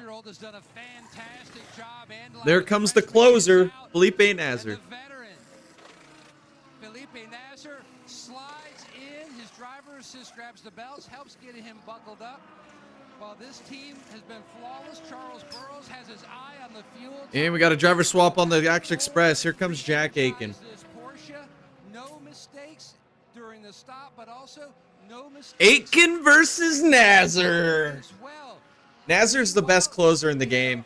Aiken is fast, but it kind of a fucking moron. So I don't know how this is gonna play out. Action Express, and finally he is away. New Michelin's. This is going to be a great fight to the finish.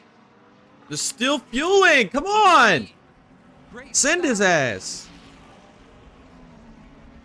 And what's the difference going to be, guys, when they get to? Come on, Action Express. Come on, guys. Beat these fucking commies. So it's all set up for Felipe Nasr. The three-peat is real. There's just one more stop required. Can he do it?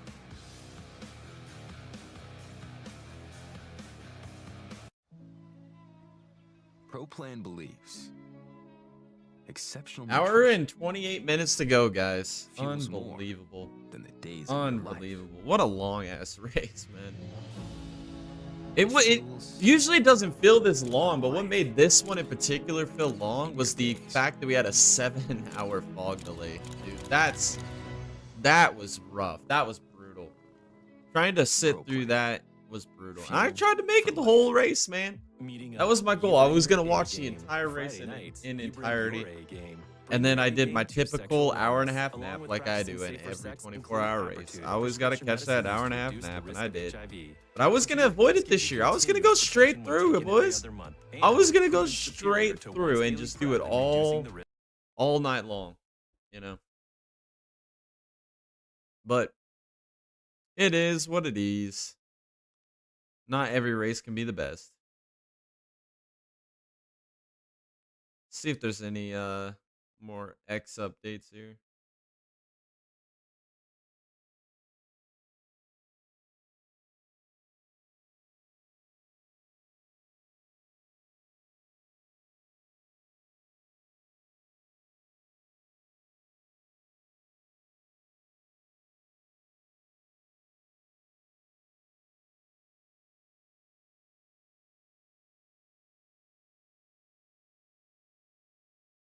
Yeah, that graphic does say it all. There's a graphic that shows the both Porsche Penske's had pitted before everybody else, and they left the field and still had more energy left. I feel like Porsche's cheating, man. Watch them get disqualified at the end of this race.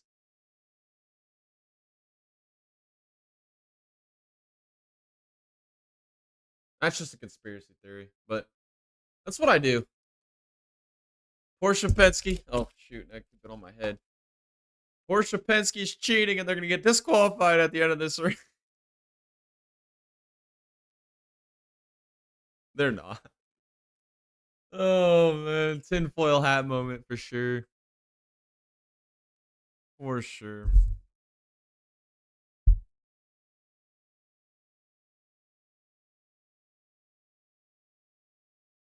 All right, we're back from commercial. 1962, this race has been the crucible of endurance racing. This is where the world's elite race drivers want to start their racing season, at the World Center of Racing for The sports World cars' Center of biggest Racing. race.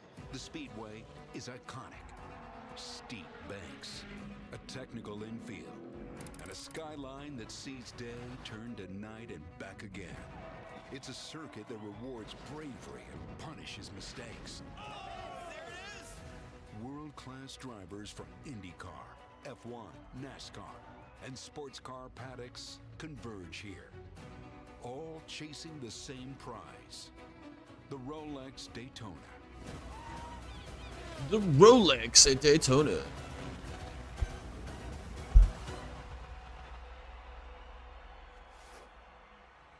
That's what it's all about. They want to stand in that victory lane. They want to get the Rolex timepiece on their wrist and be part of a select group, a very select group, and win this twice around the clock classic. Welcome, folks. It's a beautiful afternoon. How much time do we have left? Hour 24? From the shores of the What's the gap between... Oh, Vantor's still out there. been frantic in the lead up to this year's Rolex 24. But this team leading the way, Porsche Penske Motorsport, in the 60th anniversary of Team Penske, the captain, Roger Penske, and his crew. Wherever they race around the world, you typically know what the result's going to be, but they could do something that only two other teams have done in the history of this event, and that's win 3 Rolex 24s in a row. They're old rivals, from IndyCar, Chip Ganassi Racing, they've done it. And sports car legendary team Wayne Taylor Racing, they've done it. That's win 3 in a row. And now it's time Yeah, to that's see if crazy. Porsche Felipe Penske Nasr is Motorsport just a can do beast, it. man. 3 in a Yes, row. Felipe Nasr, you can see his record. Yep, there we go. Now the poll is reflecting my thoughts. I'm holding on to that 20% hope for Action Express. That is certainly. But as the time keeps winding down, just freaking ticking down, I keep losing faith, boys. I can't lie, I'm losing faith. 7-second gap now. Yeah, but all of a Oh sudden, my last round of stops, the 6 is right up there in second place. Oh. Vanthoor's still behind the wheel, which makes me wonder, does he finish Cal, or will they put Estra in for the very last stint? That would be very unusual to just put him in for the final stint. So I think maybe what you see is what you're going to get in terms of the finishing drivers. Either way. I don't know what strategy the 6 Porsche's on right now, but I don't know if I like it. I don't like it at all. So speaking of legendary performances here at the Rolex 24, they don't get any better than Scott Pruitt. Let's hear from the legend now. He's with Kevin Lee. He's a Rolex testimony for good reason. I've never been this close to one of these. I'm not going to touch. I'm going to keep my Oh, there's the Rolex. do it. And no one has won more times overall here. 5 times, 10 times in class. I think this might be up there amongst the coolest in sports for trophies because it's portable. It is. This is such an incredible race, and you talk to every driver here. It's The all about GOAT, the watch. Scott Winning the Pruitt. Rolex Daytona here is absolutely fantastic, let alone getting the opportunity to run multiple. I love every opportunity. It feels like home here. I love this place. Now, you don't have enough hands with the championships you also won, nearing 15 or so. All right, you know how to get it done. What's the key in this final hour and a half or so? Well, it's all been about the calm and the chaos. Being able to control, don't get caught up in the chaos, stay focused. You look at these guys executing. Penske's done a fabulous job. Oh, They're unbelievable tough right to the checkered. They might be cheating, who knows? It's become real interesting where you're seeing the different fuel strategies. So it comes down to the end. No, It's man. one heck of a race. It's always great to catch up. Thank you, Scott. Here. Somebody else gets to join the club with Scott Pruitt here coming up pretty soon. Let's go to the Peacock Pit Box and start with Marty Snyder. Hey, Kevin, happy to have NASCAR Cup Series regular and our buddy AJ Allmendinger join us here on the Peacock Pit Box. Marty Snyder, Steve Letarte, and the Dinger joining us. So your first Rolex in 5 years, AJ. When you got in the car first time in this race, did you go, man, I forgot how much I missed this event? Yeah, that, and I was nervous to make sure I didn't screw up the thousands of controls now that are with this GTP It's car. way different, isn't it? It's, the It's team, way American different, Motorsports isn't has it? been very patient No with me. shit, We man. That went thing through is a lot of freaking stuff over the last spaceship, couple of dude. months when we decided to do It's a this. freaking piss It's, missile. unlike anything else that I've ever done, but this is one of the most prestigious, most amazing, beautiful races to be a part of, and I've definitely missed it. Well, you led us there, so as these laps close down, you've done it. You've won the Rolex. When we see these drivers and what they're asked to do of just pushing a car to a limit, what else is on their mind? I mean, there's Talk still about only steering 8 wheel seconds controls, back. really There's being still a asked to chance. do more than just, drive the car and run the pedals. Well, I mean, I think more than anything, it's I don't care how much rest or how much you've stayed off your feet or how much you've been in the car. Hour 20 left in this race. I mean, you're mentally exhausted. The lead up to it, this race. I mean, we had a 6.5 hour lull where a lot of us just kind of ran around. Like it's mentally grinding and physically grinding, but more than anything, it's mentally grinding. And obviously, right now in the GTP class, the Penske Porsches are kind of the dominant cars. So for the rest of us. For the rest of us idiots, we're out here just tooling. Yeah, for all these class leaders and the people that are contending, like, you just got to fight through it mentally, because one little just lapse of, like, okay, you get a little tired getting in the bus stop, one small mistake, and everything you've worked for over the last kind of 22 and a half hours is gone.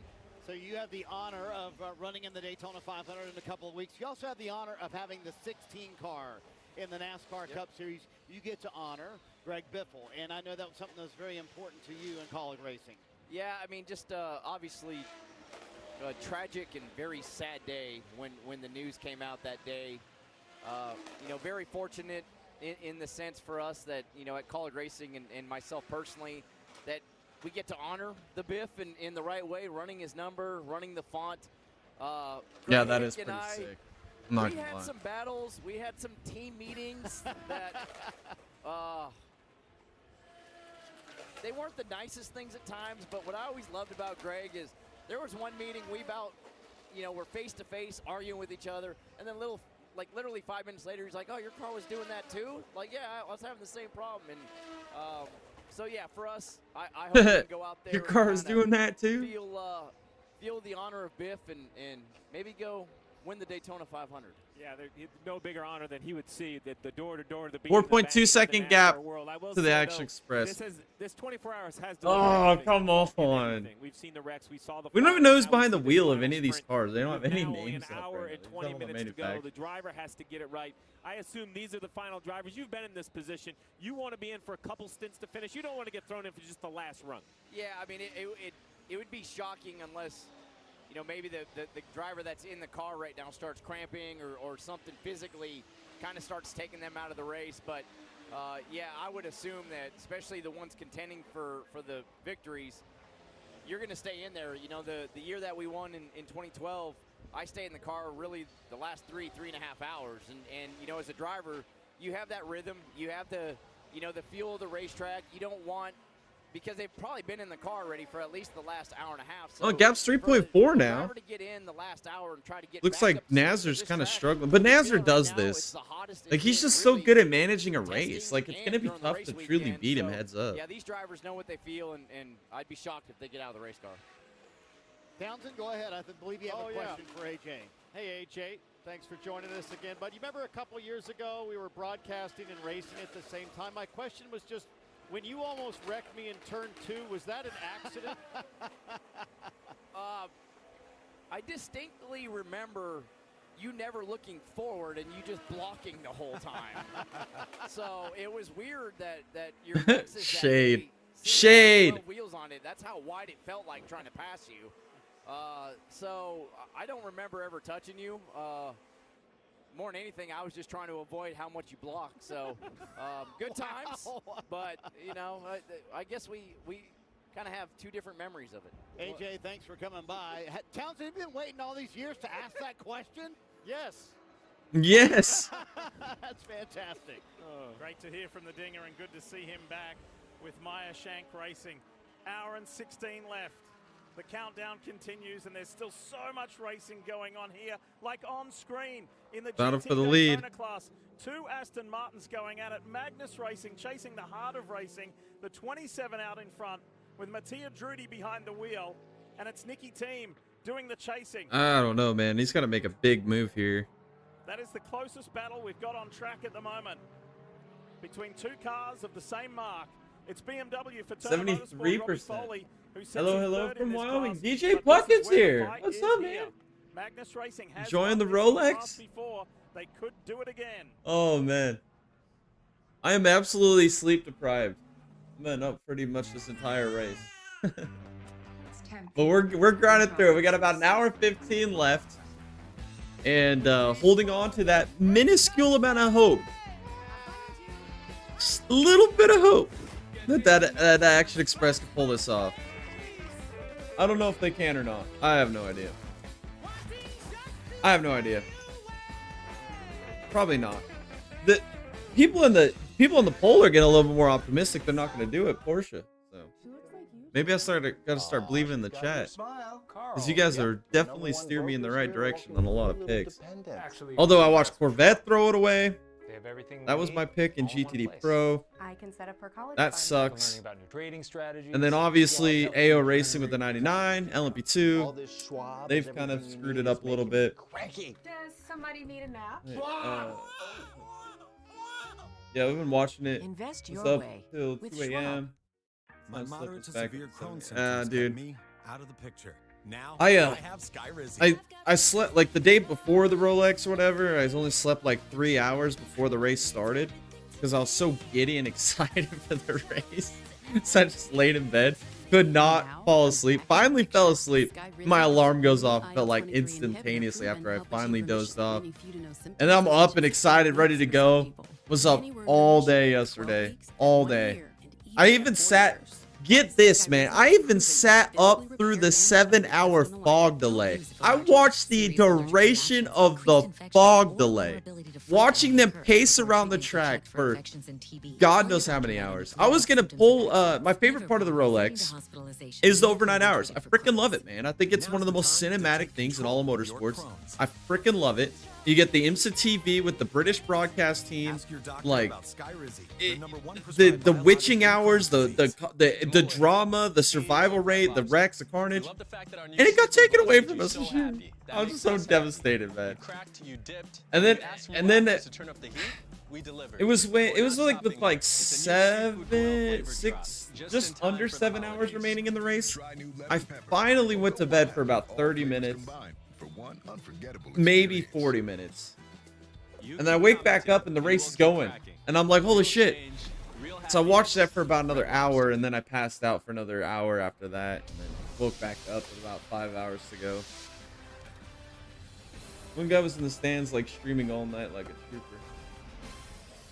Yeah, that guy is ballsy. Dude, that happens to me every year, like with these 24-hour races. Because I watch like all of them. Like sports car race is my favorite, like motorsport, like just precursor here. Like I love it all. Like I love IndyCar, I love dirt racing, all that kind of stuff. But sports car race is my thing. So I watch all the endurance events. And every year or every 24-hour race, I always say I'm gonna watch the whole thing. And I always take an hour and a half nap during it. Every one of them. I've always at least had to sleep for an hour and a half. So when this is done, this stream is done, the race is done, I'm going to be sleeping for at least a good 3-4 hours. Gotta catch up on that sleep. I gotta work later tonight. So I gotta get rested up for that.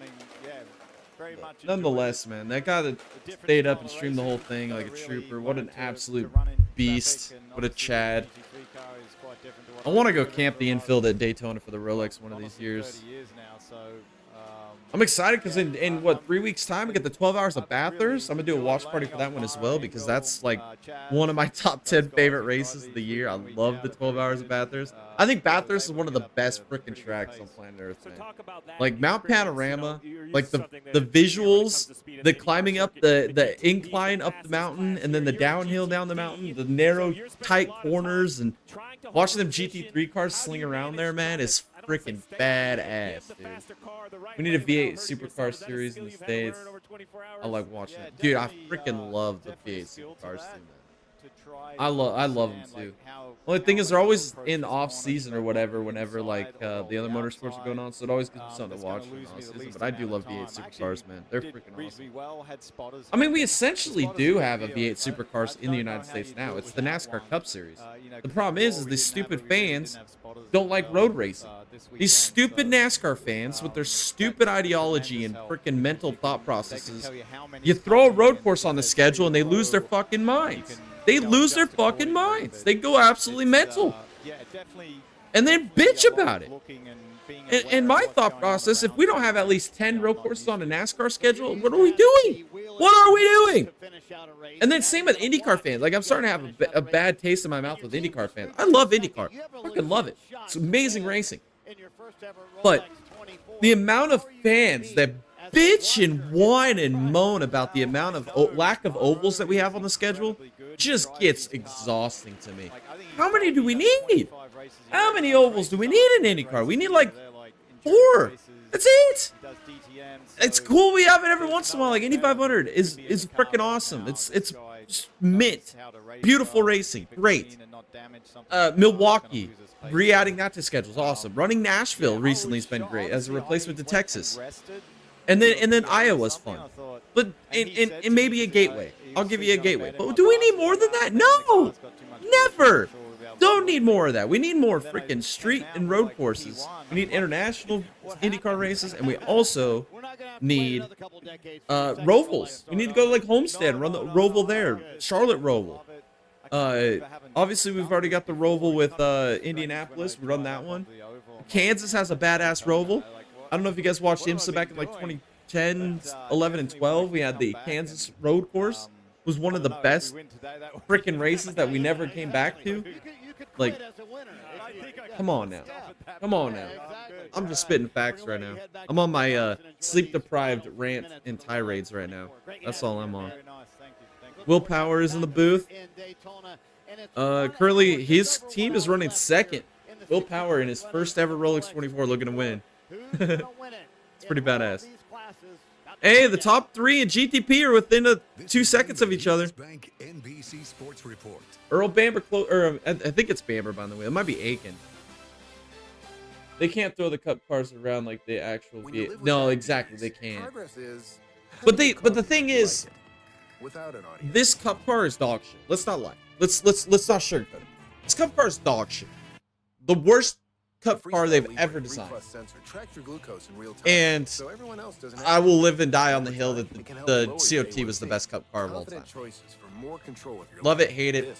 Was an ugly looking car, but that was the best fucking racing we ever had in NASCAR. Was the 2010 to 2013. That when they finally put the spoiler back on the COT, best racing in NASCAR history. The best championship battles we had in those years. The best underdog winners. Like the mid prime of NASCAR was 2010, 2013.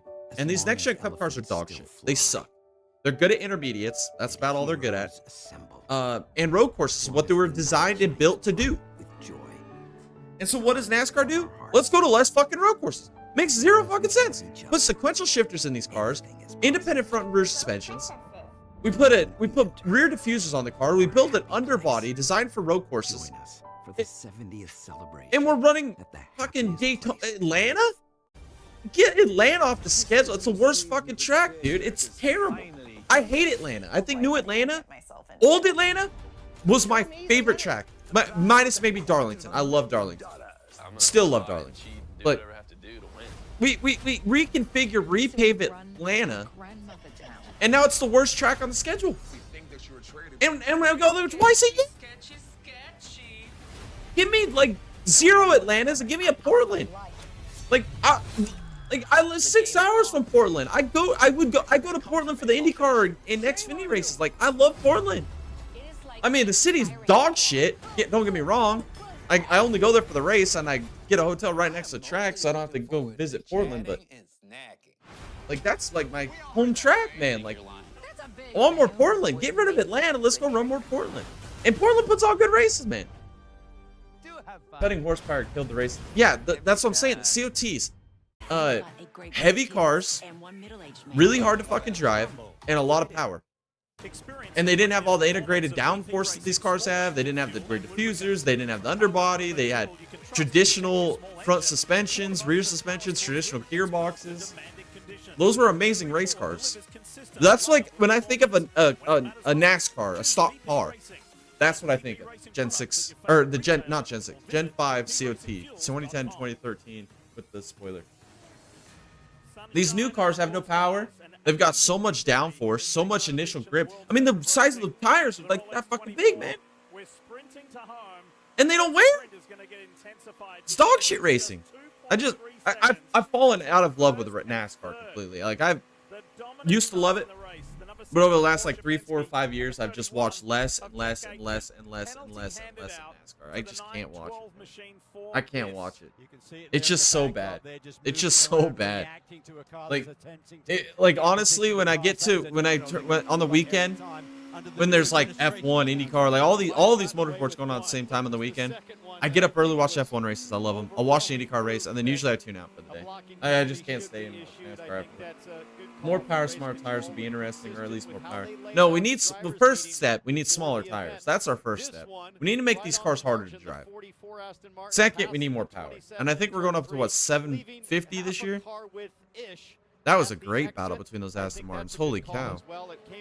The underdog Aston Martin just took the lead from Martin Racing. But yeah, my thing is too is we got to cut weight on these cars too. For one, the heavier these cars are, the unsafe they are. They add like 400, 500 pounds of ballast. You could get these cars down to like 3,000 pounds. There's no reason in hell these cars should weigh 3,300 pounds. There's no reason in hell. We need to get them down to like 3,000 pounds and put 950 horsepower with the smallest fucking tires we can put on. And get rid of the underbody. Because the underbody is just the stupidest thing impossible. And it's not only just for the aspect of the amount of downforce these cars generate and the amount of dirty air they consume behind them. But the fact is when these cars get a little bit of air underneath them, it's a flat surface. It's essentially an airplane wing. How many cars are we gonna have to see fly through the fucking air before we decide we're gonna kill somebody? We need to change this. Not only does it make the dirty air worse and make the downforce in these cars so much that these cars are easy to drive, so there's less parity in the field, but they're also a freaking danger to human society. Like, there's just so many issues, man. So many issues. Here I am on my freaking sleep-deprived tirades again. Oh, man. You can catch me on some of these, on some more of these sports car live streams, man. I'm telling you.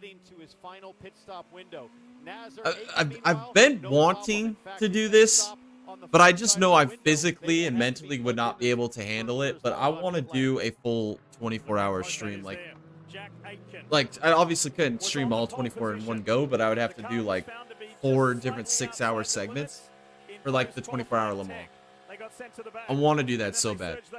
But that's something, doing it solo, like, there's no way I could do it solo. There's not a possibility. I would have to have people in the chat. I'd have to have somebody co-hosting with me. Like, it would be almost impossible. Mentally, it would just destroy me. Like, because it's a mind game. Because, like, if I'm watching it by myself, I'll just go lay down on the couch and I'll just chill back, have some music playing, you know, have the race going. Maybe eat some food maybe eat a snack every once in a while. Because I'm not a coffee person. I don't drink coffee, so that's the other thing that sucks for me too. Is I don't have like I don't do like energy drinks and all that stuff. Like I'll be popping them Zins or whatever, you know, be going ham on the Zins, lip pillows. All right, we got an hour 2 left, and our battle for the lead at GTP is heating up. Jack Aiken is behind the wheel. He is fast, but he's kind of a fucking moron. So I don't know how this is gonna play out. Whoa! Whoa! What the fuck are we doing? 2 split-second decisions there. This way, that way, no. Let's hit the brakes. High speed, That's been a nightmare. 205 miles an hour. That was get the fucking Corvette out of the fucking way! Aiken is out of rhythm right now. He's lost Your GM fucking teammates and you're blocking his ass. Oh my god. Aiken had closed this gap down until he gets stuck behind his dumbass GM manufacturer.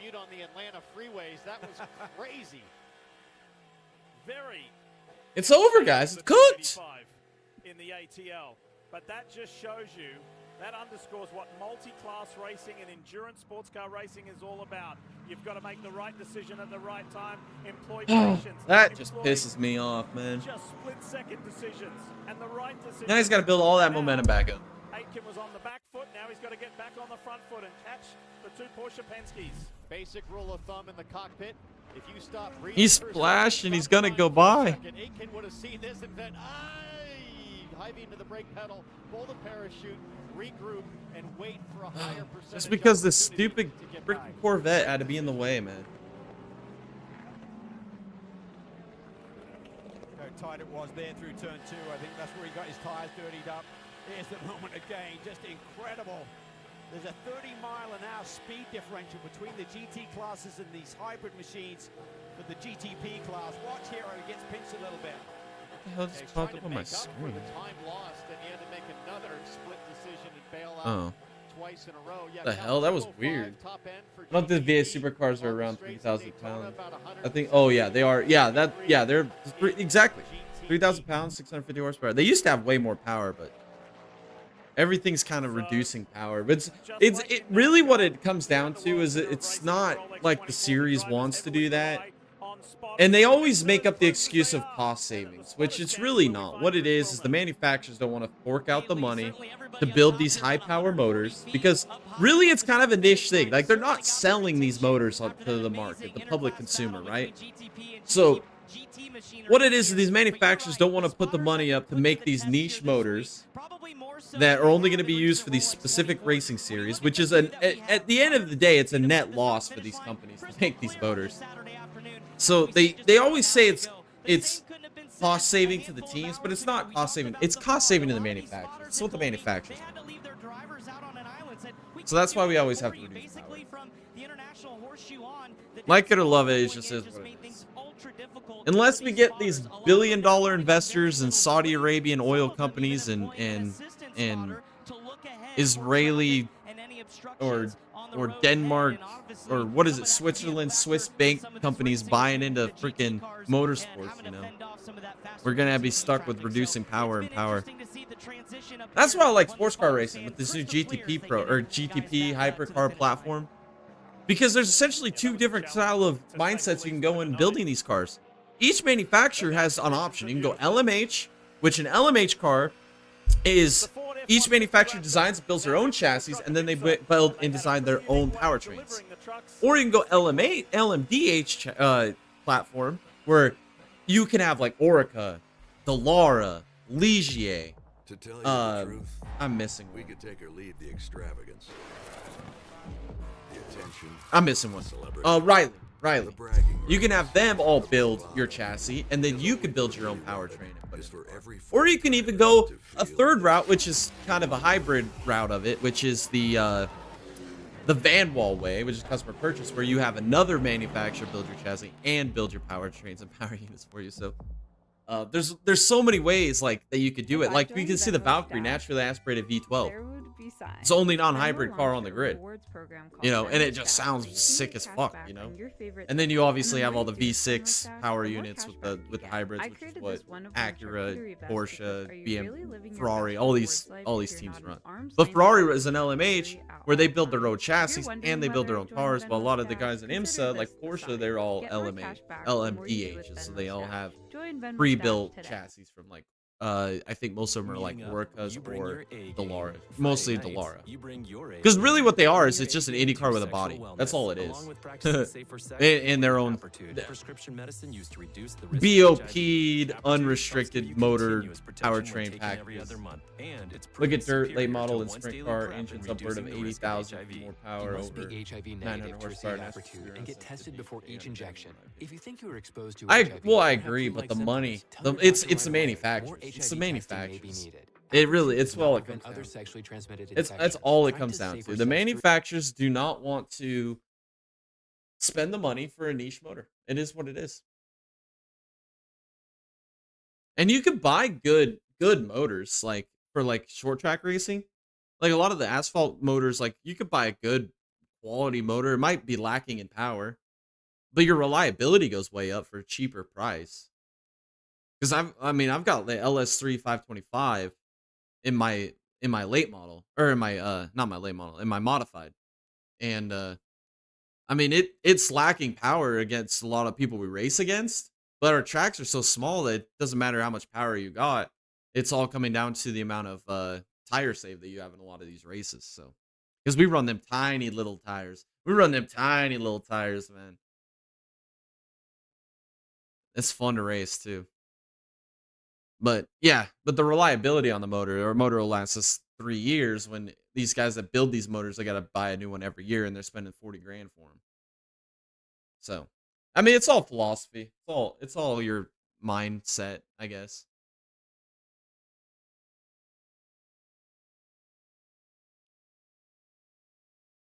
Whether you're in the stands, typically it's the infield.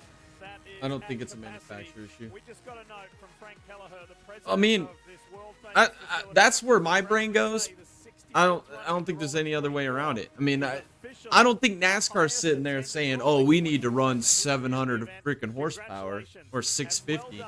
I don't think they want to do that.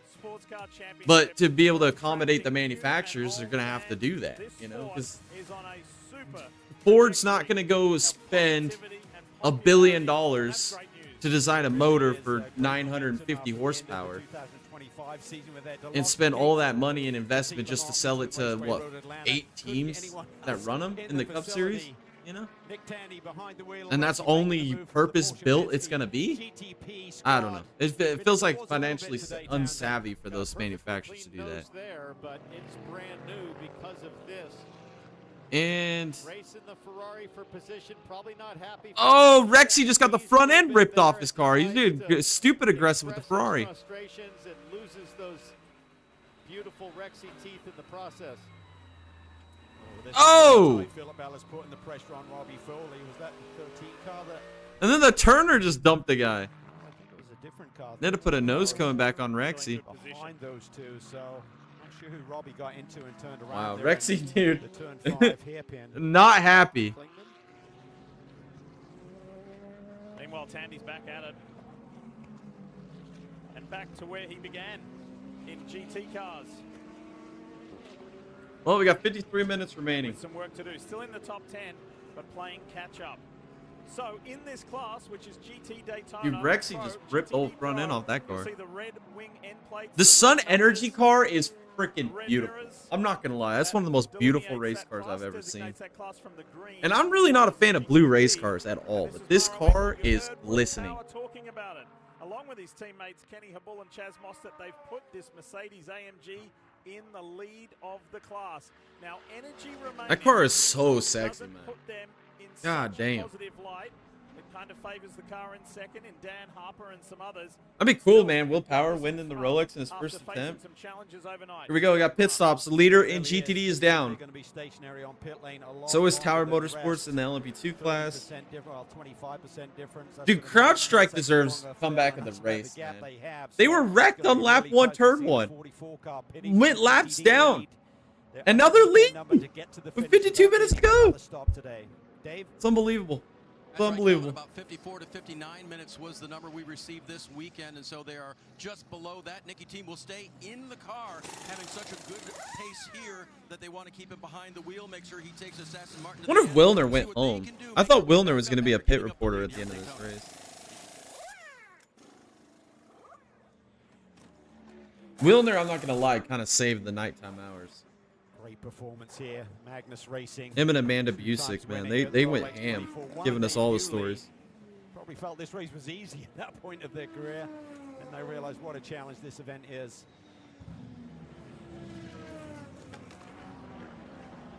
We just showed you that replay of the Turner Motorsport BMW making contact with the 13. It has received a drive-through penalty for that incident. Yeah, Also, Turner gets penalized. Sucks to suck. They went winless last year. Could happen again this year. You can't just do one. Wow, that is huge. It's a long, long pit lane here. 45 seconds to traverse from pit in to pit out. Probably about 35. Here's the CrowdStrike, your leader in LMP2, Massive. It's going to be about a lap. giving the driver a new water bottle. Two car on here. This is the CrowdStrike with APR racing car, and it's Alex Quinn, Dave, who's been doing such an amazing job. This car pitted from the lead. I've checked with George Kurtz, the team principal and driver. He said, God, dude, his face is pure red as a tomato, man. He's just going off of pure adrenaline, dude. Like, there's nothing left in the tank. He's going to get out of the car and collapse. Yes, it is. And the reason Dave Burns just alluded to it, George Kurtz is the CEO and founder of the cybersecurity firm CrowdStrike. And The Euro Interpol is in. An uber passionate motor racer himself. This is your second place runner in LMP2. Part owner of Mercedes AMG in Formula One. There goes the 343 with Nick Cassidy behind the wheel. So 50 minutes to go. A lot of these cars have made their final stop. Some are about to, and this is where, as Yeah, a team, GDP's as a got driver, to. as an Bantor's still organization, out there with hoping to win the Rolex 5% energy 24, left in that number 6. little things start to They ran feel around like 650 big horsepower in the issues. I want you to 90s, take a look so the at the SB2 hood for the block number came out, then it was 700 driven by plus. Morrow In the Engel. 2010s, they were Got a easily getting glimpse of 850 this on to the front 900 straightaway a out of the few cup minutes ago. engines, Just look at the scene where they at spent money speed. and was R&D. I'm Yeah, starting the to wonder, R&D. is That's that the thing. normal That's fluttering? the It thing looks right to there. be It's a the lot of R&D. You lip just flapping, answered the Cal. entire A lot more problem than right there. normal.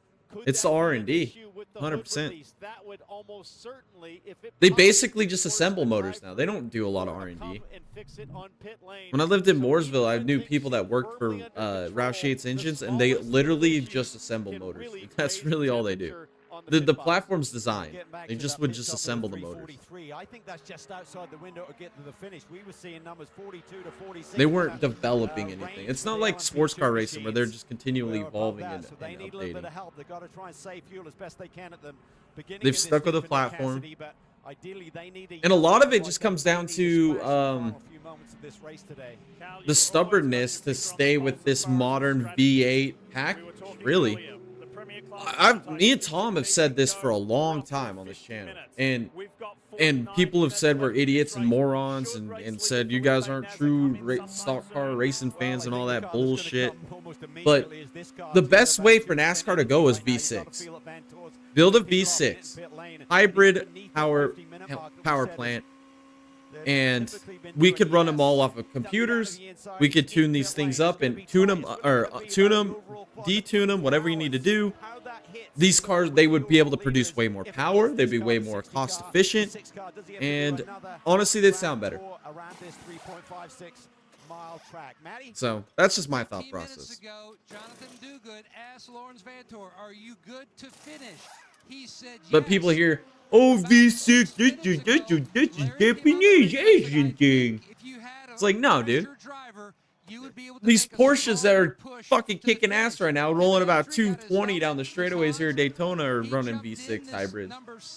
And they're pulling probably, I don't know, 900 horsepower? All facts of the engines, they definitely need smaller tires and go from there. Yeah, that's the first thing they need to do. Well, first thing they need to do is scrap the new Cup car. That's the first thing to do. But we can't do that, so first thing, let's get smaller tires. I'm with you. Second thing, let's get rid of the underbody. And third thing, let's get rid of the diffuser.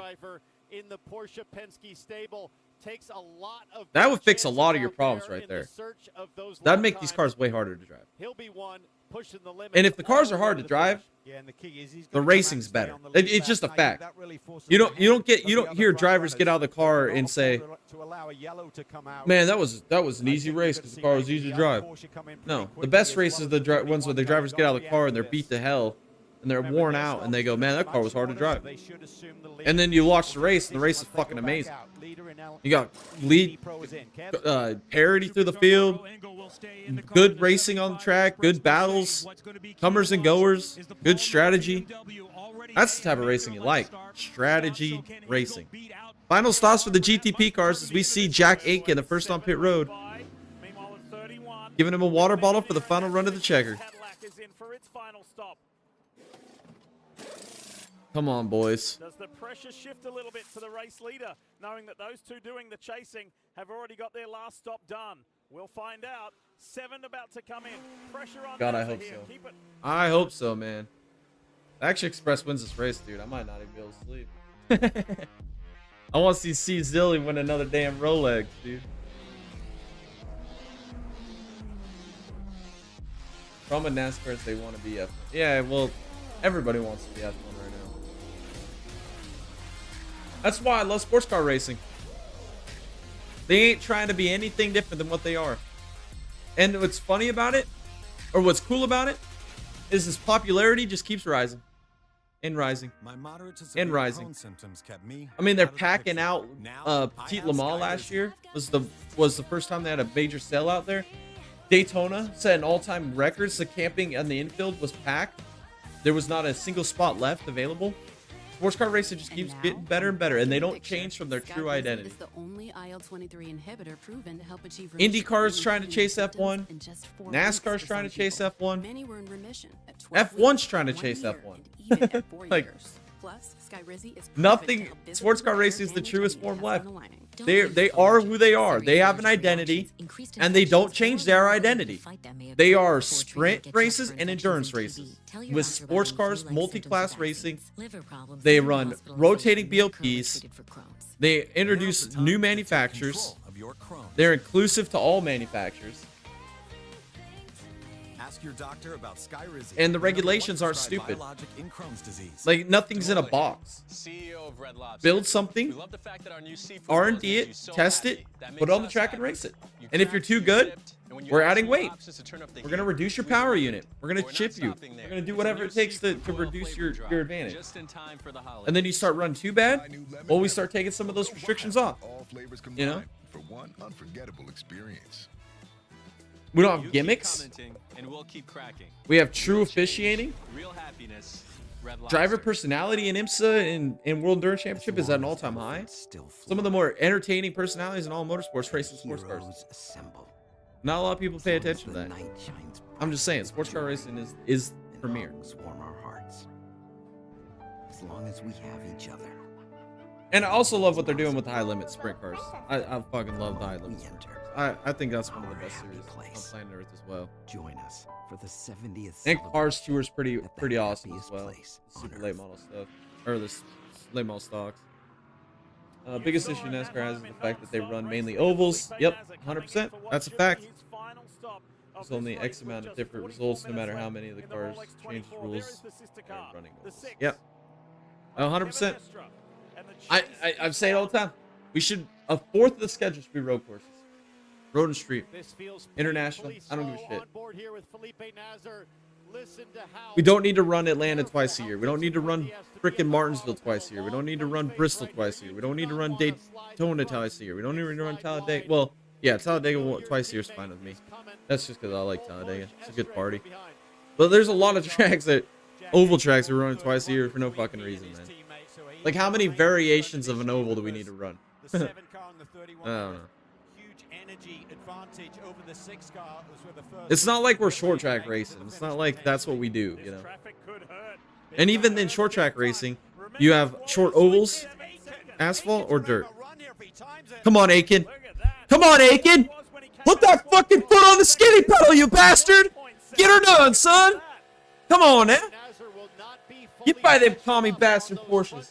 Especially when it comes to the brake zone. So watch the gap between both red cars here. It should close dramatically. Come on, Aiken. In this next brake zone. Porsche versus Cadillac power. Come on, Aiken. Come on now. Put the frickin' skinny pedal to the floorboards.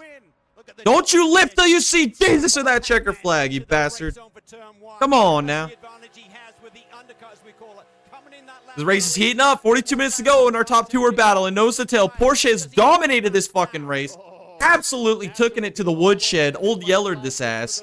But here comes Aiken with the Action Express team. With the penalties. The disqualification for the pole. We put Jack Aiken behind the wheel late in this race. And he's going to dig for all he's worth, Captain. Get her done. Won the last two races of last season. Rolls the outside of the corner. Really good grip. Fresh Michelin tyres on board all of these lead runners now. Single stinting through these final hours since the fog lifted here this morning. I don't think he's going to get him.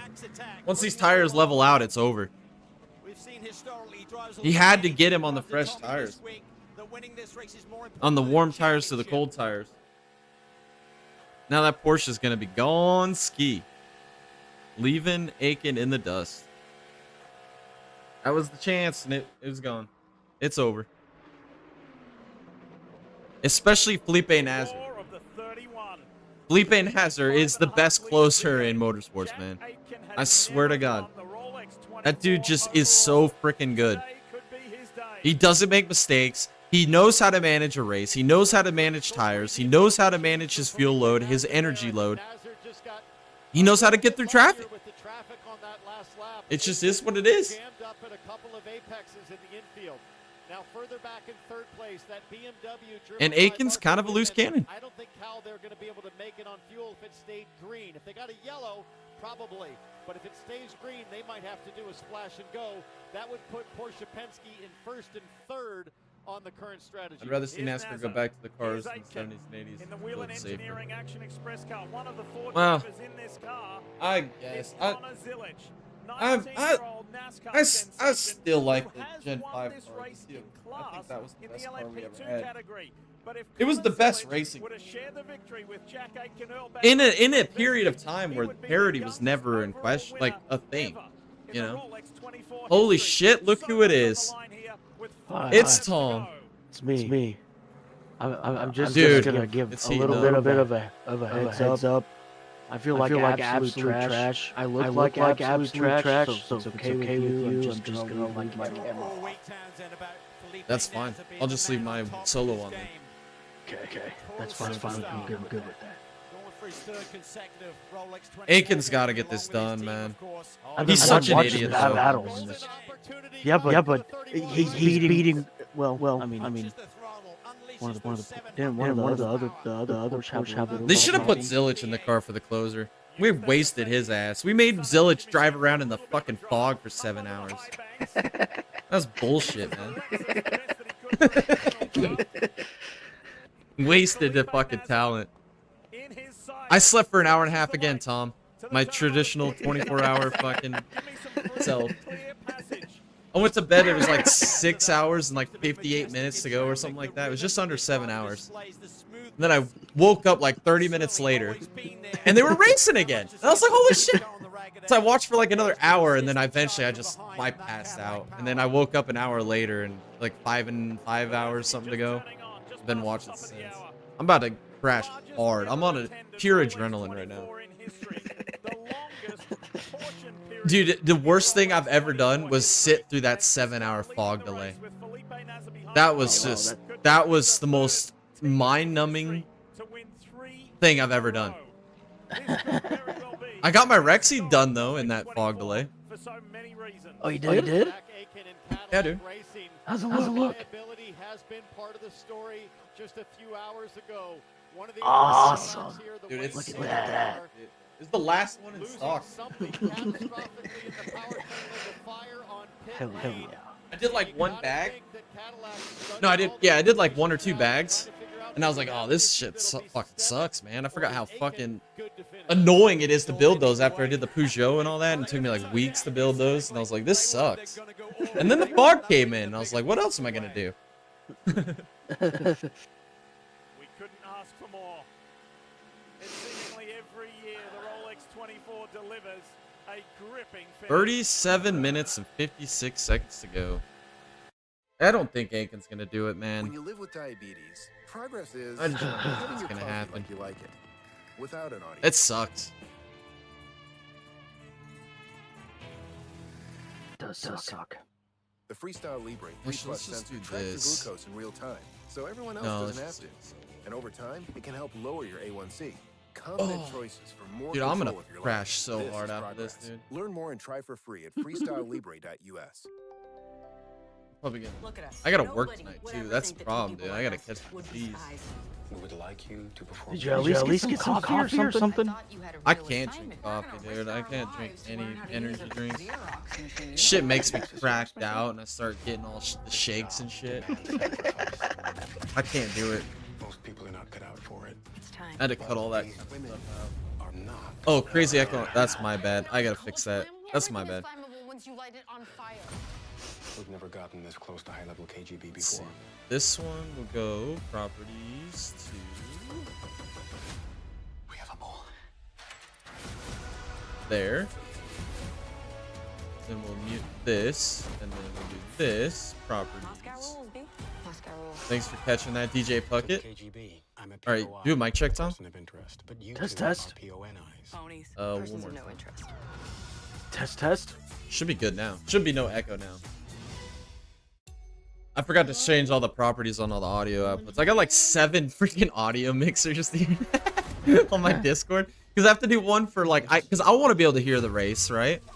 Yeah. So I've got one set for where I can hear it, and then I got one for my mic, and then I have one designed just for you for the Discord so you can hear you individually. And then I have the desktop audio, which is the overarching audio of it, and then I have to put one for race volume so people in the watching the live stream can hear you. But not interfere with what I'm hearing. So like I've got all these mixers, dude. Some secrets want to be kept. Yeah. I gotta organize my OBS, dude. It is such a wreck, bro. It's an absolute mess.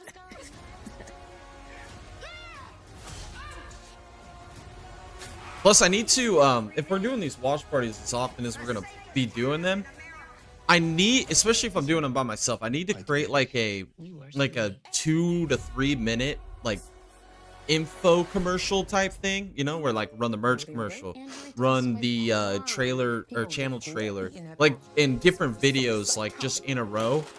So like if I have to get up and go pee, like I could just put that on and go, you know, so I don't have to like leave an empty mic or an empty seat sitting here when people come and join, you know. Yeah. 33 countries So I got to work on that this represented week. in this year's Rolex 24, and you've got Brazil's Felipe Nasr leading the way. Englishman. Dude, CrowdStrike deserves comeback of the race. I'm not lying, dude. They were wrecked on lap 1. Leading the way in the They went 2 laps down, and now they're winning. No way. I haven't even been paying attention to that. Yeah, dude. CrowdStrike has had an insane race, dude. It's like, it reminds me of Windward from last year, except for all of their shit has been self-induced. Hey, look at Aaron Telitz. Yeah, Bassi leading at the end. I mean, they're off strategy. They're going to have to obviously pit one more time, but we get a caution? Excuse me. Who knows? I guess that's the next question. Are we going to see another caution for the end of this race?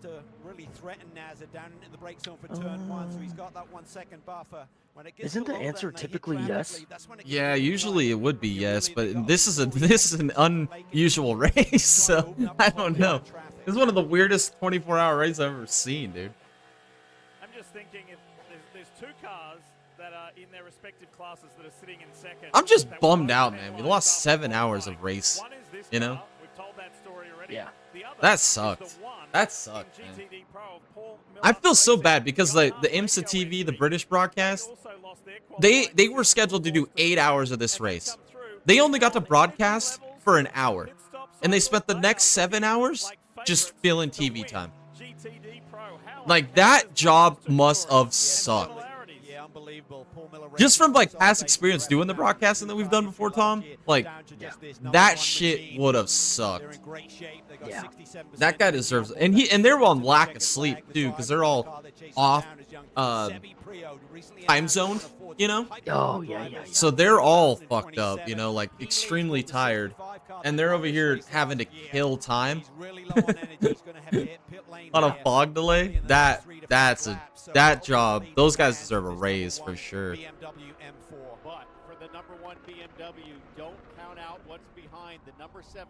Honestly, didn't think they were going to do anything when the fog was coming in because the fog wasn't super heavy at first. Like, it kind of just got there and it didn't linger at first. It kind of was just floating, and then all of a sudden it just set down, and then it was over. It was not going anywhere.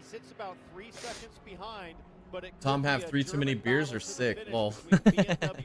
Oh, I wish I could drink beer right now. If I started drinking right now, dude, I would be up for the next 24 hours. I'd be ready to do it again. Oh, man. I'd be ready to go again. I'd be tearing the walls down. I'd be remodeling. They got it in the hands of the German. What an ace he is.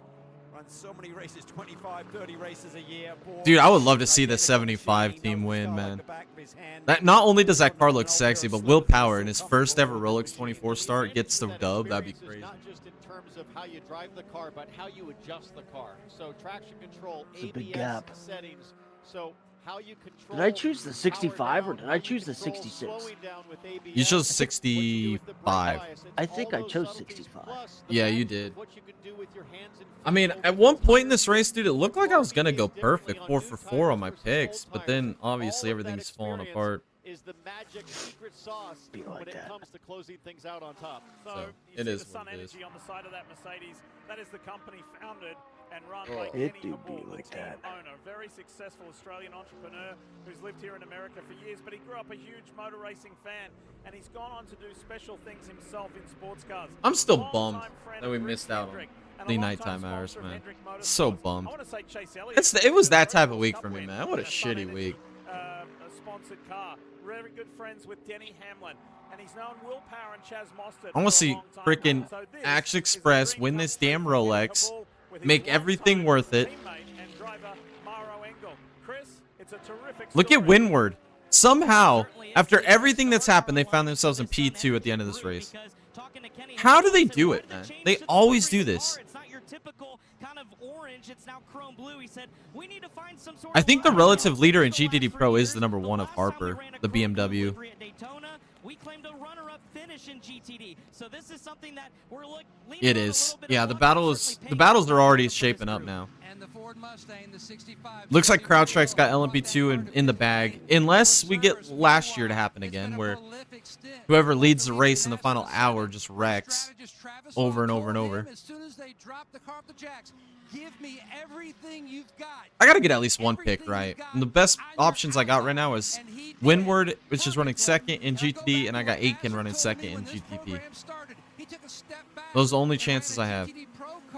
Because AO Racing's 5th in LMP2, and then Katzberg at the Corvette is in 5th as well. GTD Pro. My picks are not looking good, dude. The thing is, man, it's Felipe Nasr leading the race late. Like, if it was anybody else, I'd be like, there's a chance for Aitken. But it's freaking Felipe Nasr. He's the best closer in motorsports. It's undebatable. Here at the World Center of Racing, can Felipe Nasr do it again? Of course he can. He's the best closer in motorsports. Saying Nasr is? 100%, dude. I have never seen Nasr make a mistake, wreck, burn his tires up, not navigate traffic from the lead at the end of a race. Ever. Ever. I would have probably said Kyle Larson, because the way he closes in on some walls there is pretty impressive. I need to steal my Starflower crystal from I would have said Alex Blow until last year at Mid-Ohio. And then that kind of crossed him off my list. Not you. You gotta be that feisty girl who thinks outside the box. I'm still feisty, by the way. Time to go, fellas. Don't let the door kiss you. Time to go kiss her. Can I win the title? I can, I will, I must. Yeah, you will.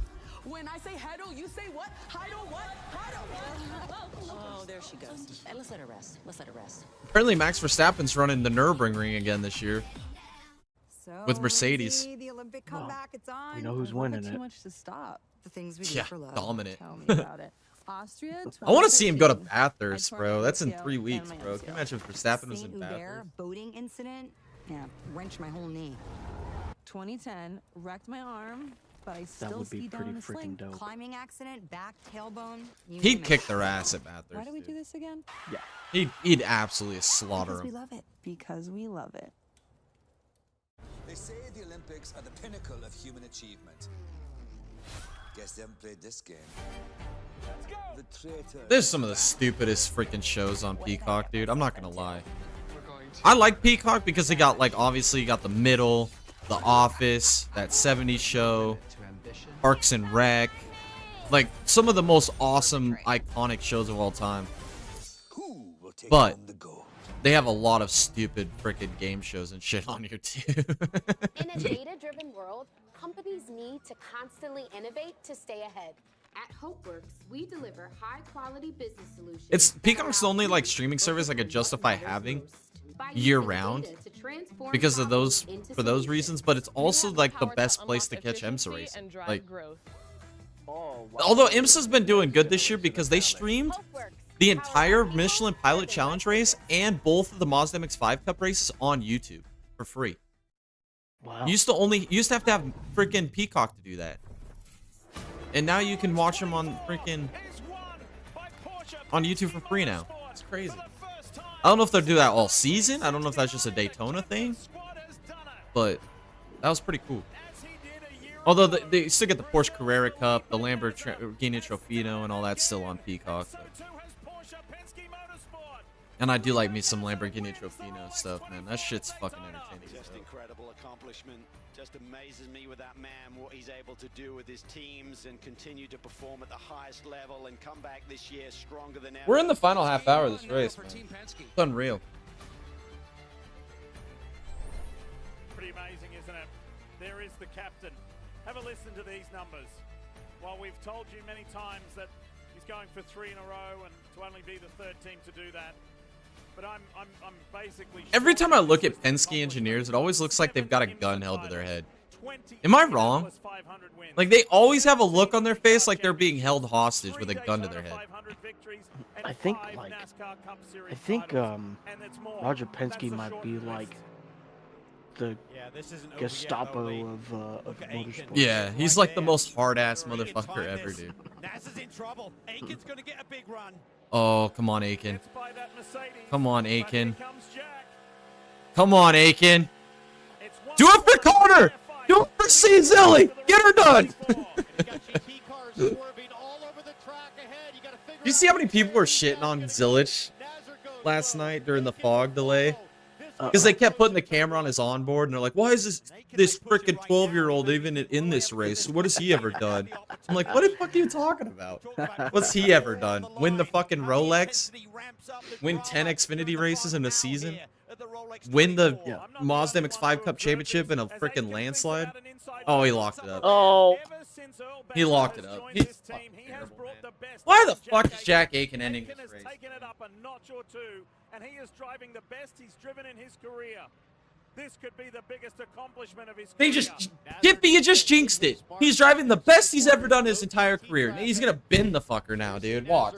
All over the apex curve at turn 5. You want to try to earn that gap back before you have to deal with the He's gonna bin it. He's gonna bin it, dude. 100%. It's gonna be like Vantor and what was it? Vantor and Estray last year at the end. The BMW and the Porsche when they ran into each other. Yeah. It's gonna be just like that all over again. It's pouncing in traffic. That's what he's going to have to wait for, just like he did on the last lap. Know that. You let Nazar get back into his rhythm, he's going to be tough to beat. More traffic up ahead. Just right timing this, similar to the last time. Doesn't seem like that's balking. Naz is just timing it nicely or getting the luck of the draw there in terms of where those GT cars are. I was hoping the McLaren would do McLaren things and be a clown there. Oh, we can only wish. Come on, Aiken. Come on, Aiken. Oh, he's not going to have a chance. The lap car. The last 23 and a half hours about how strong. Give him the bumper. Give him the bumper business. Dump his ass. Aiken is just struggling. Remember, it's hot. What did Kyle Busch say?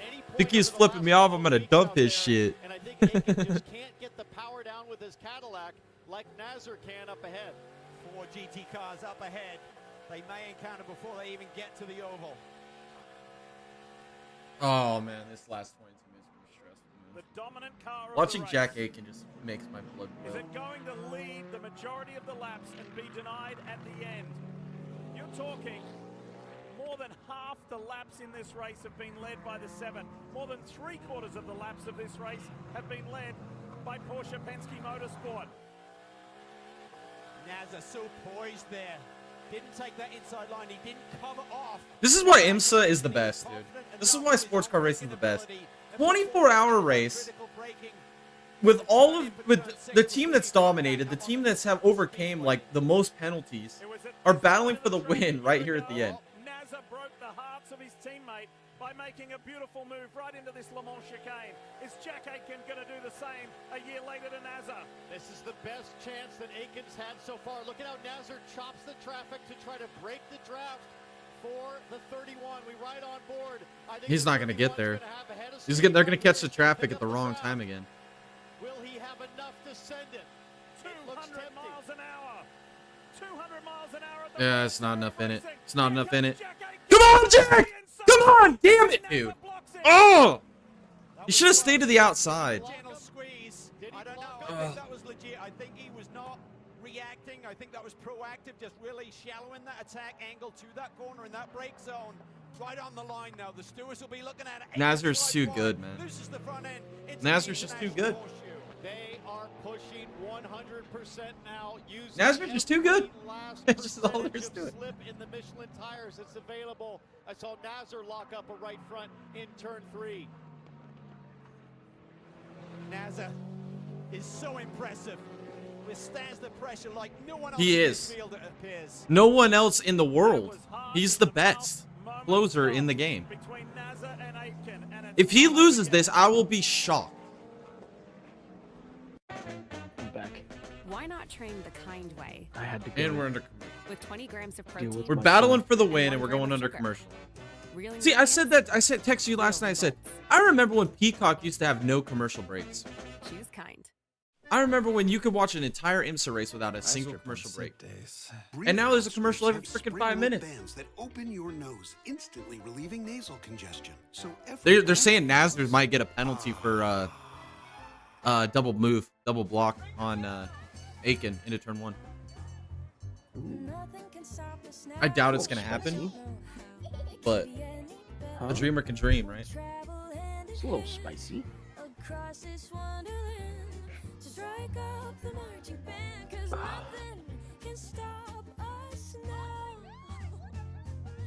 Don't wait to make Oh, memories that I'm about last to a crash, lifetime dude. during the 70th celebration at the happiest place on earth. Crash or crash out? Our intel chief Both is compromised. You're the mole, Alexander. Someone's been watching and listening through you. I feel like I hit with a bus. That's a Wi-Fi signal streaming from your head. You were hacked. We can either That'll attempt do to it. remove what's in your brain, or we keep the hack open. I'm about when this stream's over, dude. When this race is over, I am absolutely passing out. We need to infiltrate us. And I'm gonna sleep for like a good 6 hours. To catch Or you're up. just keeping an eye on me. From this moment 6 forward, hours? my life is mine. Yeah. I gotta work tonight, dude. Tell me why you chose me. We Like- need whoever is watching to think that you are in the clear. Cancel our now. work for tomorrow. He's conflicted, but Did it snow at all there? No matter what anybody says, Just, dusting. The problem is that betray this it country. snowed, and then it rained, and then it Oh, and froze. it froze. You get that black ice. Yeah. Do your best. And then Get the this second round is hitting us in 30 minutes. Damn. Yeah, you better shut the whole damn South down, dude. Those fuckers can't drive when it's perfect conditions. Dude, I'm telling you. I told my wife if we need to go get groceries or something, just put on your bomb suits. Yeah, no doubt. You ain't gonna find no bread or milk, I promise you that. My wife went into Walmart the other day right before the storm hit, and she said she counted somebody had 20 loaves of bread in their cart. Jesus Christ. I'm like, what are you doing with that, man? That's What just are gonna you go doing with bad. that? Never gonna be able to eat that. I just don't understand why people think like they need that. Of all, like, that's the thing that gets me. Milk and bread. We're surviving. We need milk and bread. Like, the two foods that go bad the fastest of any food. Like, how you surviving? Like, I'm going to the canned food aisle, motherfucker. Like, I'm buying some canned Yeah, that's corn and right. canned peas and all kinds of shit. Yeah, that's right. I'm buying Spam. That shit'll last longer than the dinosaurs. Probably not good for you, but it'll feed you. They are the benchmark in this category at the moment. Going for 3 straight championships, not 3 consecutive. We haven't had the power go out yet, though, which is a good thing. So. That is a good thing. Of Nicky team there. Then it's hard action as we've seen many times. Look at this before. battle. Daytona. It's a good battle. Oh! The bus stop into the They Lamar touching. chicane. It is Philip Ellis. He grabs the It's lead, those two but now freaking. anyway. Yeah, this is the move they're questioning. Replay of the earlier move. Whoa! Nazar on Aitken. What did you make of that? It Whoa! was just on the margin. Felipe Nasr taking the inside line. There was room over the yellow line, but that's a raceable surface here. So I don't think that's going to fall to the bad side of the No, race there's no division. way Aiken's Nasr's beating the good, Nazar Nasr heads still up. leads. We're going back to commercial? No way. Make No Peacock way. great again. When you live Oh with my diabetes, God. progress I is remember when you could watch an cost you IMSA like race flag to flag without a single commercial. I even think Pepperidge Farms remembers too. The Freestyle Libre 3 Plus sensor tracks your glucose in real time, so everyone else doesn't Oh, have to. man. And over time, it can help lower your A1C. Oh. Confident choices for I am more control killed. of your life.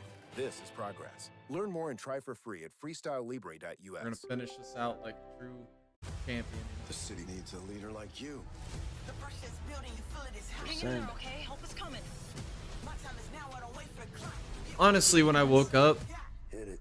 I laid in bed for like 2 hours. I was supposed to start the stream an hour sooner than I did. But I was like, dude, I might not even just do it at all. Like, I was done.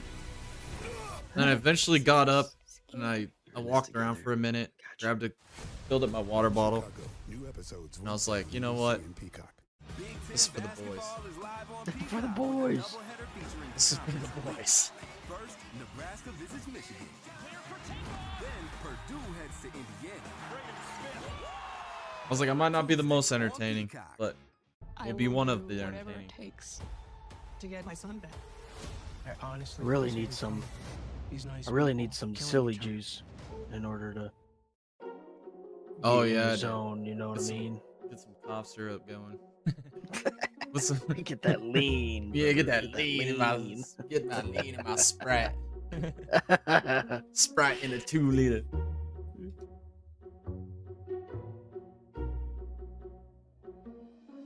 Red drop cups. You know what I mean? We gotta go to this race one year though. Dude, I'm fucking sure. Did you see that they sold out all the campgrounds this year? No way. Yeah, so I don't know, man. We're probably getting on a waiting list if everybody renews. I want to do Rolex so bad, dude. Get there on like Thursday or Wednesday. Watch the MX-5 Cup and Michelin Pilot on Friday, and then stay all day Saturday and Sunday.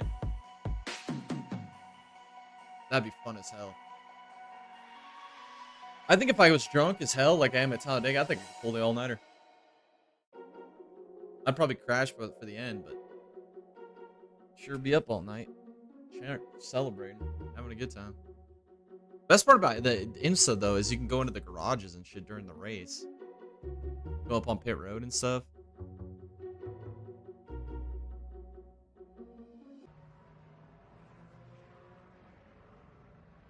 Yeah, this is not going to be any different. No more commercial breaks between here and the I'd hope not. We got fucking 13 minutes to go, Lee. I hope there ain't no more commercial breaks. Or there's Connor Zilic. Will he be a two-time winner? Tense moments inside the Action Express. No chance. He knows it's over. He just left. He's going to go take his race suit off. He's going to go hit the freaking sack, man. Before the race even started. This is the Super Bowl. This is the biggest day of the year for this sport, and these drivers will put it all on the line to try and win that Rolex watch. You're seeing it happen right now. We're seeing it in GTD. We're seeing it right now for the overall lead. Look at the traffic up ahead for NASA. Oh, this might be the chance. Looking for an opportunity. This is the chance. No. Aitken flashing the lights down into turn 6. He wants a clean passage through. Nazar's going to get packed up right here with that slower class car. This is a great opportunity. Yeah, he got a shit packed. But once again, he just seems to struggle to get the power down for his Cadillac coming out of the corners. That's been the strength of Porsche Penske all race long, is managing tire wear and he's got to go, man. There's nothing he's gonna be able to do. He's against the best car on the grid with the best closer in all motorsports and wheeling it. It's just, it don't matter how. Like, he needs Jesus to ascend right now. That's the only chance he has. Here we go. Windward's still battling. Oh, bumper business. I gotta get one pick right. Come on, 57. Hang on, Windward. Don't make me look like a complete dumbass this year. We have a finish like we saw in 22, Lee, between the GTD Pro battle for the lead. Yes. Yeah, Nicky will throw it all in. He looks like a mad scientist, but boy, he's got... Aiken's just doing terrible through traffic right now. Only 3.3 seconds in GTD Pro between Dan Harper and Mauro Engel, the BMW versus the Mercedes, and that gap's come down from 4.5 seconds. So Mauro Engel is still giving Sun Energy 1, Kenny Habul, Chaz Mostert, and Will Power a chance of winning the Rolex 24 in class. No way. Naz's run. It's a cool story, but it ain't happening, bro. BMW really is gonna win.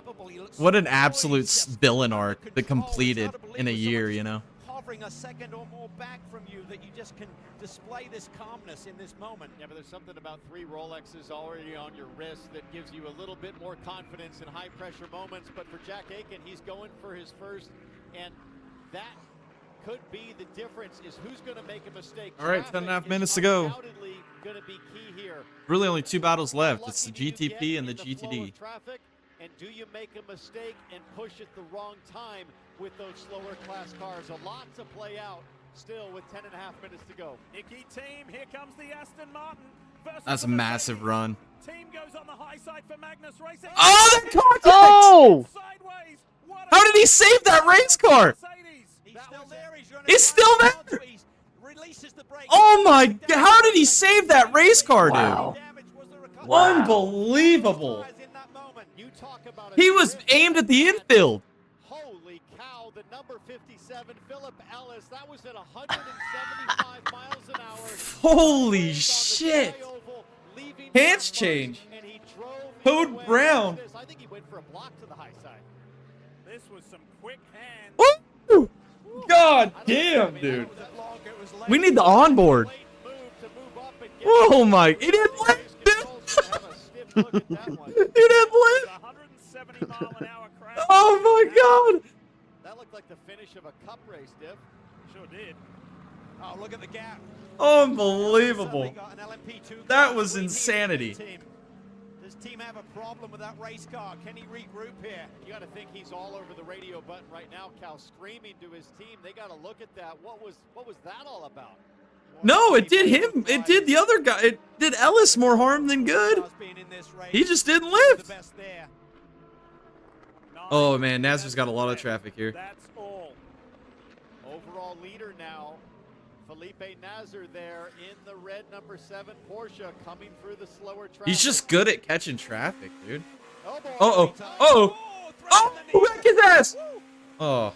When you're feeling it, you're feeling it. Felipe Nasr's feeling it. He's got 1.5 seconds over Jack Aitken at the moment.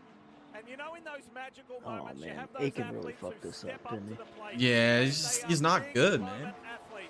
He's the most overrated motherfucker I know. Not only for this, as we enjoy it, and this is his former Porsche Penske teammate, Dane Cameron, who does a very kind thing, which is moving high in a critical moment. Oh, Nazar caught traffic again in a bad spot. That was huge. They won the championship together, remember, and the Rolex in 24. last night we had the pleasure, the honor of having the 9-time Le Mans winner, Tom Christensen. He ain't gonna get by the LMP2. The LMP2s are got more speed in the corners. Oh, he just gave it to him. That's bullshit, man. He loved the opportunity to take the checkered flag, to take the win. In 2024, Felipe Nasr won overall and took the checkered flag. Last year, he won overall and took the checkered flag. If he's going to get the hat trick, the three-peat, he will see the checkered flag first every time. 7.5 minutes. That's over, man. He is the team leader there.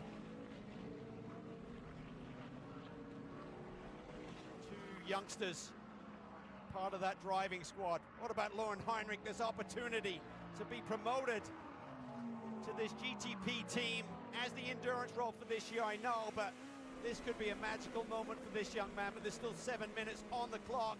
And Jack Aitken is Come on, Vassy. Do the world a favor. Get rid of them commie bastards. A lot of times in this sport, with the endurance races, with multi-driver teams, the decision for who will finish is unknown until the team gets to see the bulk of the performance, who's feeling what, how's everybody doing. I don't think there was ever a doubt in the world that Felipe Nasr would have the ball to finish this off. As you said, Diff, he's the undisputed team leader. He's done it the last 2 years on the trot. He's on his way. Again, Aiken's going to catch traffic in a bad spot. But Cal, look at Jack Aitken. He is going to fiercely carve through this field in the chase of Nasr. There's battle for GTDs on again. The Aston Martin closed back in on the windward. 44 is back on the tail of the 57, bottom part of your screen. If Brian, if Philip Ellis hangs on to this win, bro, this is going to be one of the greatest drives of all time. And I know it doesn't matter for Philip Ellis right now. They've won championship. They're going for 3 in a row. There's the big picture of the champ. Whoa! Oh my God! That faster LMP2 car. Ellis didn't want to be left on the high side, left high and dry there. But that BMW, so he made a move. We talked about both. Oh, look at the wheel spin! Oh my God! Well, it cannot be dangerous if its car is attempting to make a move. Ellis putting it all on the line to defend that GTD lead. But think about Nicky team. Their team is only going to run 3 endurance races this year. Dude, the 75 is closing up on the #1 in GTD Pro as well. It was 3.8 seconds 2 laps ago. Murrow Engel has reeled in Dan Harper to just over 2 seconds. Yeah, I just said that. Fight. That battle's not over. It's a little more luxurious for Alex Quinn in LMP2. He's got 7.5 seconds over Tom Dillman. But up front and for overall honours, Jack Aitken is not letting Felipe Nasr get away. Biggest lead is 7.5 seconds after 24 hours lead. Crazy, crazy. And if Nicky Team can get an elbow or a shoulder to Ellis, I think some payback is coming. This is gonna be a wild final lap, dude. Anyway, and that just makes him even madder and more hungry. Wait, how many minutes are left? 4 minutes 51 seconds. LMP2 car as well. So that means the race has only got another lap left. We're going by IMSA rules. Does he nudge him from behind? No. Super clean. Really respectful from Nicky Team at this point in the race, but there's still. Oh, Nasr's in traffic again. Come on, Aiken. Top box overall lead. Aiken, you fucking suck, man. You can't get the power down ever. The top two, Felipe Nasr, Jack Aitken weaving their way through GT traffic. Oh, Aitken got hung up there a little bit. Yeah, he did. Nasr just seems to have the magic. He just seems to get the magic moves in traffic, the timing. He's the best. It is what it is. Against a guy called Daytona Senna, I've watched him do it. I was like, how does he catch the traffic like that? I couldn't believe it. But how crazy seems to open up for him. How crazy is it that if Nasr wins, he'll be only the third driver in history to win 3 in a row? The last guy to do it, another magic man, Helio Castroneves. What do Senna, Castroneves, and Nasr have in common? Brazilian. The Brazilian juice. There's something going on down there that gives these guys the chance to walk on That sounded water. so fucking provocative, dude. That Brazilian juice. Skill. It's just the rhythm, the cadence of this race. You could keep the Brazilian juice. And make it work for them. 3.5 minutes is all that remains in the 64th running of the Rolex 24. Here is the Paul Miller Racing BMW championship winning team. Rolex. What a villain art Daytona capped off here at Can Daytona. they do it again? From a year ago to now. Brilliant performance. Stacked the deck with their lineup, but Engel hasn't given up. He is trying to hunt him down. Gap has remained stable for the last couple of laps. Just over 2 seconds. Go to the GTD Pro battle or GTD battle. That's the real battle. They could be Rolex 24 winners in 2026 in GTD Pro. We'll see. That Should be one more lap after this. Should be coming to get the 2 to go. And this is why when Aiken got to him, we recognized Townsend, he had to pounce. He wasn't sure he's going to be back in that position. He's been close on 2 or 3 occasions, but there was that one moment when he went to the inside. I need Windward to win just for my sanity, bro. Does he get another one? The longer they run in this stint, the advantage, I think, still continues to go to Porsche Penske, but not so much in GTD. I think Nicky Team's car on the lower half of your screen is handling just a little bit better. And if he gets another run on the front stretch, I don't think it's going to be as kind as it was on the last attempt. Look how close they are. I will be amazed if Nicky Team keeps it as clean as he's done so far.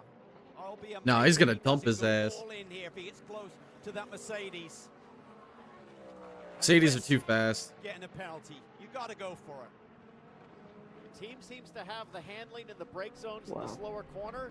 Should be coming to get the white this time by. But Ellis seems to have the power down the straights. Here they come through the Le Mans chicane. Team closes once again with that handling advantage. I don't know if he's close enough, though, in the draft to suck up like he did last time. Wait and see. That team has done an amazing job. Spencer Pompelli is part of that driver lineup. He's won this race a couple of times. He's got a bit of a run here. Position with the Allegra team here. Oh, he's got a big run. Here comes Nicky Team in the draft. He's going to get him. Is that Mercedes along the super speedway, along the stretch. Here comes Nicky Team for a run. Goes around the outside. Oh, look at the cat and mouse on the brakes. Not going to make it happen. Crossover. Meanwhile, top box. Oh. Felipe Nasr is coming to the white flag. Yeah, I was about to say, it should be the white flag. Watch Team here on the lower half. This is a corner that he has a handling advantage. He might beat the flag. He might try to cross up here. He does just that. I think turn 5, turn 6 is where he's got to get his elbows out. That's coming up after this high-speed kink. There is some familiarity to this feeling in the top box. for the 33-year-old Brazilian Felipe Nasr. Into NASCAR 3, up onto the high banks, and no immediate pressure from Jack Aitken. It's Team Penske's 60th anniversary. I'll bring back some PTSD right here. And the checker flag flies. Yeah, no shit. That would piss me off. Talk about fucking ruining the race. Oh, man. He told me yesterday that prior to his Formula One career, Felipe Nasr got an unexpected opportunity to come race here at Daytona. We got some overtime in this year's Rolex. We're making up for that a couple years ago. I showed up at this racetrack. I drove a sports car for the first time, and it connected with me spiritually. I just thought to myself, someday I will come back here. And Cal, not only has he returned, he has dominated the last 3 years in this sport. And Oz Negri, great friend of ours, Brazilian race car driver, has won this Rolex 24. Take him out. Come on, Inception. I believe in you, Inception. Oswaldo Negri told us Felipe Nasr is a name you must remember. This kid, when he first came here, Damn it. Do a world a favor. Nope. This kid's gonna go to Formula One. And Nasr There's Rexy. Put her on the wall, Rexy. Oh, damn it. That would be some Porsche on Porsche crime right there. But his destiny was to be famous in sports car racing and win the biggest. There was a movie that just premiered on Friday night, all about his quest to win the 24 Hours of Le Mans. As he exits, and he's out of gas. He's out of gas. Felipe Nasr knows this feeling. He knows what to do, and he has been the team leader.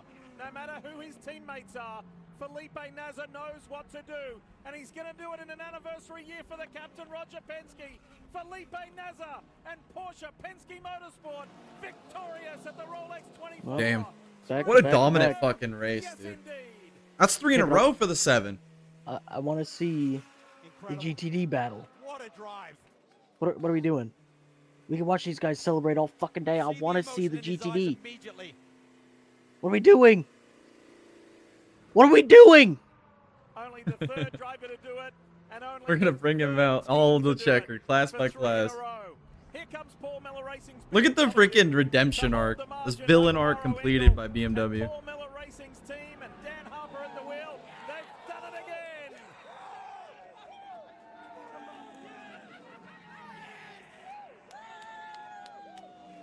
From a qualifying penalty to victory at the Rolex 24. Well, that was anticlimactic. Yeah, never mind then. Racing and their Mercedes power are going to do it again as well. We clapped him. Hey, I got 1 of 4 right. I'll take that. Quest for a third title with a third Rolex 24 at Daytona victory. Philip Ellis steers them home. Dang, I switched. Trout strike, man. I switched my pick from the frickin' Windward to Roman Grosjean in the 16. Yeah, that one didn't pan out. No. That car was dog shit all race. If CrowdStrike doesn't get comeback drive of the race, then this shit's rigged. And that is one heck of a comeback for a car that was hit and I thought might be out of this race on the first lap in the first corner. Incredible story. What a race. What a 24-hour. That was a hell of a race. Minus the 7 hours in the fog. Over the world keep coming back to Daytona International Speedway every January. The allure of this event is just too great. You want to feel this. What Felipe Nasr, Julian Wild. Adlauer, and Lauren Heinrich. Wild. That's another 24 in the books, boys. Now we gotta wait another 365 days. Do it again. Purina One Live Clear was Life, death, taxes, and Penske Porsche winning at the Rolex. Then the incredible happened. Purina One Live Clear started reducing the major allergen in our cat's hair. Together forever. Hey, thanks, Joe. We appreciate you, man. A difference from day one. My sleep deprivation is kicked in. Long as elephants I'm about to go crash out. And crash out. Heroes assemble. As long as the night shines bright. Alrighty, I think we should wrap this up, Tom. I'm freaking exhausted. Yeah, I don't blame you. It's been a long one, guys. Hey, anybody that tuned in for the first start of this watch party session at Saturday morning, yesterday, I appreciate you guys. If you guys came back and enjoyed our second part, the finale. What a Rolex 24, man. I mean, just again, the sports car racing just never disappoints. We always have amazing races. Another amazing one this year. We got to wait another 365 for another Rolex, but lots more great sports car racing to come later this year. We got Sebring upcoming. We got Bathurst upcoming. Obviously, the World Endurance Championship will kick off. We'll get some Le Mans action in the summertime, and then a lot more crown jewels as well in the IMSA series. It's going to be a fun one this year, guys. We're going to have a lot more watch parties. My goal is to try and do at least one watch party every weekend. I'm going to try to make that happen, give it my best effort. No promises, but that's the goal here in 2026. Watch party heaven on weekends. Come join us. Come hang out with us. And next time we won't be so sleep deprived. I promise you on that one. Maybe, though. Maybe. We'll see. If you guys enjoyed the stream, make sure you guys hit that like button. Hit the subscribe button. Turn on that bell notification icon so you can stay notified of all of our future uploads on this channel. If you guys want to support us even more, all of our social medias are up on the top of the screen for you to follow, as well as links in the description below. Go support us on all of our social medias to stay up to date with everything happening here on this YouTube channel. Also, if you guys want to be part of the best racing community on the internet, this is the absolute greatest platform you can ever be on. If you're a racing fan, all of the drama, rumor, news, memes for all motorsports around the world, even including the sports car racing that we had today. If you want to catch up on everything that happened that you may have missed in the Rolex 24, all of the updates are right here on this Discord channel. We post there every single day, and we love it when you guys post in there as well. Come join and post your own content in our Discord. It is absolutely awesome. We interact with you guys. We're posting every single day. If you guys also want to support the boys, support the channel, keep us thriving, keep us going, we have a merch store. We got some dank ass, dope ass merch on our merch store. Get swagged out. Don't be lame. Be the cool guy. Be the guy at work that everybody looks at and goes, man, that guy is just a badass because he's got that Dega Boy shirt on. Be that guy. Go get you some Dega Boy swag. Get you a hat. Wear it around town. You know, I can't promise you it's going to make your dick bigger, but it'll make everybody around you think your dick is bigger. So that's why you need to go buy you some Dega Boy swag. Get swagged out. Buy some Dega Boy swag. That's what you need to do. Thank you guys so much again for tuning in. It's been an awesome watch party. I'll have another video up here later this afternoon. I'll have a little short for the recap of this race. Check that out. Thanks again, Tom. Thanks for joining me, man. Hopefully everything's going good with you over there. Yeah. And sorry I couldn't be a part of it more. That's all right, dude. That's all right. We kicked ass. We got the end of the race done. Thanks again. I guess we'll shout out everybody in the chat. Jared, Christian, DJ Puckett, Joe. Thank you guys for tuning in. And we'll see y'all in the next one. Have a great rest of your weekend.